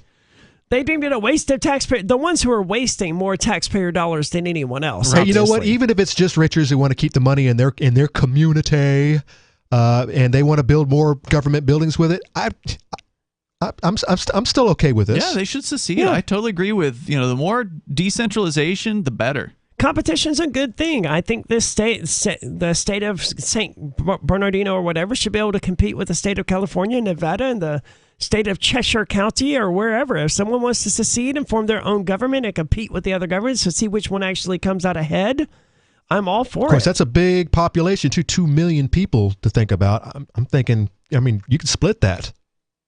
Into multiple states. Yeah. Public resources, including staff time. They mention how it's a waste of money. Public resources, including staff time, being paid for with taxpayer dollars, are being used to not only draft this item, but to put it on the ballot in November, legislators wrote in a letter, adding that such an effort is unlikely to succeed. Political experts obviously echo that assessment, arguing that they're saying that what was unlikely to succeed? The ballot measure. It's unlikely to be successful. They don't think people will support this. Now, it's going to be very, very interesting. When was the last time secession was on a ballot? Right. Is the question, can we get it on the ballot? Or it's on the ballot. They voted. It's going to be on the ballot. So someone doesn't think it's going to get supported by the people. Right. The state legislature. Oh, of course. Right. Yeah, once again, screw them. All right, we're going to continue here. If you want to weigh in, this is going to be very interesting because, again, when was the last time? We wanted to do it this year in New Hampshire, but the state legislature shot it down. But in this case, they don't need to ask the state legislature's permission. This is the county that's going to put it on their ballot. It's Free Talk Live. The Free State Project has reached its goal of 20,000 liberty lovers who've pledged to move to New Hampshire and get active to achieve liberty in our lifetime. Perhaps you're trying to figure out what part of New Hampshire should be your destination. If so, consider Keene. You'll find more than 150 reasons to move to Keene at move.freekeene.com. Keene is famous for its historic, publicity-generating activism, as well as being the liberty media capital of the world. It's home to freekeene.com, New Hampshire's destination for liberty activism, news, and opinion. For years, we've been compiling over 150 reasons to move to Keene at move.freekeene.com, where you'll learn about some of what's happening here and what makes Keene a great place to live. If you love liberty, you'll probably enjoy anywhere you end up in the Shire. But do your due diligence first. Please visit move.freekeene.com for the full list of over 150 reasons to move to Keene. That's move.freekeene.com. Looking for a great real estate investment? Consider New Hampshire, which is ground zero for the Liberty Movement. Your first call should be to Mark Worden from Porcupine Real Estate. He's more than just a real estate agent. He's your New Hampshire concierge. Where are the best places to live? Do you want farm, city, the burbs, or forest? Do you want a duplex or multifamily building so that renters pay your mortgage? There are homes in all price ranges in New Hampshire, and Mark can help with financing too. Invest in liberty and property. Mark Worden can help. PorcupineRealEstate.com. What if you want to hear the latest episode of Free Talk Live, but all you have is your phone, you forgot to download our archive, and you have no data connection? You can call our Listen line at 641-793-0191. That's a long-distance number, so you may incur charges. If not, listen as long as you want. 641-793-0191. The Free Talk Live Listen line, 641-793-0191. This is Michael Dean from the Freedom Fiends. I've run websites since 1996 and have used over a dozen web hosts in that time. AgristHosting.com is the only one that hasn't broken my heart. Agrist Hosting's uptime and service is stellar, and their DDoS mitigation is the best I've seen. That's important because if you tell the truth in this world, you'll ruffle feathers. And some people will try dirty tricks to silence your voice. No matter what the haters hit us with, Agrist Hosting keeps our websites online. If you have a mission-critical commercial presence or a world-changing activism site, you cannot tolerate any skullduggery. So go with agristhosting.com. Have a WordPress or blog site, but you're not satisfied with performance or uptime? Or just want raw hosting? Want to pay with Bitcoin? Agrist Hosting specializes in high-performance hosting with personalized service. Go to agristhosting.com and click on the button that says Get Hosted. That's agristhosting.com. Tired of cancel culture? Sick of mega tech corporations holding an axe over your head? Join the LRN.FM Matrix chat server. It's self-hosted, so no one else can tell us what to do or say. Don't like the existing channels? You can make your own. You can even connect into some of our channels from other Matrix servers. It's federated. For the full LRN.FM Matrix experience, though, you should join our server via the step-by-step instructions at chat.lrn.fm. Chat.lrn.fm. So you've signed the Shire Society Declaration and are planning your move to New Hampshire to be around more liberty-oriented people. Next, sign up for the Shire Society Forum at forum.shiresociety.com. There are a bunch of people there who are already in the Shire, and they want to meet you. If you're already in the Shire physically, you should also come by the forums. Remember, not everyone uses Facebook. New people are signing up for the Shire Society Forum every month, so drop in and say hello at forum.shiresociety.com. Don't miss a moment of Free Talk Live. Get our archives daily via our podcast at feeds.freetalklive.com. It's Free Talk Live. The phones are open in these remaining moments. Enough time for you. If you want to dial in now at 603-283-6160. Coming up next year in the summertime, you can join Free Talk Live. Actually, I guess it's technically going to be at the end of spring. Anyway, it'll be in June 15th through the 18th for Forkfest, the 7th annual Forkfest. It's going back to where it all began, which is the weekend before the Porcupine Freedom Festival. So it's no longer a week-long event. I think a lot of the people involved in Forkfest believe that the Porcupine Freedom Festival has become what it was supposed to be. It's one of the reasons why Forkfest was formed, because a lot of people felt that the Porcupine Freedom Festival several years ago was going off in a direction that was undesirable, and they've changed direction since then, and they've made the event way better, and they've decentralized, and it's really awesome, and the proof's in the pudding. It's now a sold-out event the last 2 weeks, or two years in a row. So if you want to go to the Porcupine Freedom Festival, it will be coming up after Forkfest in 2023, and it will likely sell out again. So if you want to attend that one, you want to grab your tickets for that as soon as possible. And if you want to go to Forkfest, you can join us there June 15th through the 18th.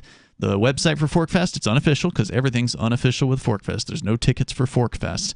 You just go to forkfest.party, and you can connect with other attendees there. They got a Forkfest Telegram and Matrix chat rooms, as well as the Forkfest Forum. You'll find all of that at forkfest.party, and mark your calendar, June 15th through the 18th. Better than that, go ahead and reserve your RV site, your camping site, or your motel room at Rogers Campground. Only 4 days? Yeah, we're cutting it back. This year. I mean, you can go for a whole week if you want to, Conan. There's no. When you say only 4 days, but I mean, when you combine that with the Porcupine Freedom Festival, right there, you're talking about 11 days. Yeah, you're talking about an 11-day event. So it was just 2 weeks for too much for people. Well, 2 days is too much for me. Yeah. So we're cutting it back. Go to forkfest.party and learn more about it. We're going to Major Payne. He's on the line in Michigan. Go ahead, Major. All right, guys, you gave me a halfway good segue, bragging on not enough government buildings and schools and such being built. Well, y'all know that the rats are leaving the burning ship. The people that got money are leaving the big cities because of overtaxation and whatnot, drugs and, lack of lawlessness and just craziness that we're all bequeathed with here. But in Minneapolis, evidently, there's been so many rats leaving the sinking ship that the children population has been reduced significantly. Therefore, they're going to be laying off teachers. Ooh. Well, the city council decided they was going to pass a resolution that says the white teachers, whether they have standing, seniority, whatever, they're the first to go. Okay. Yeah, that's what I said.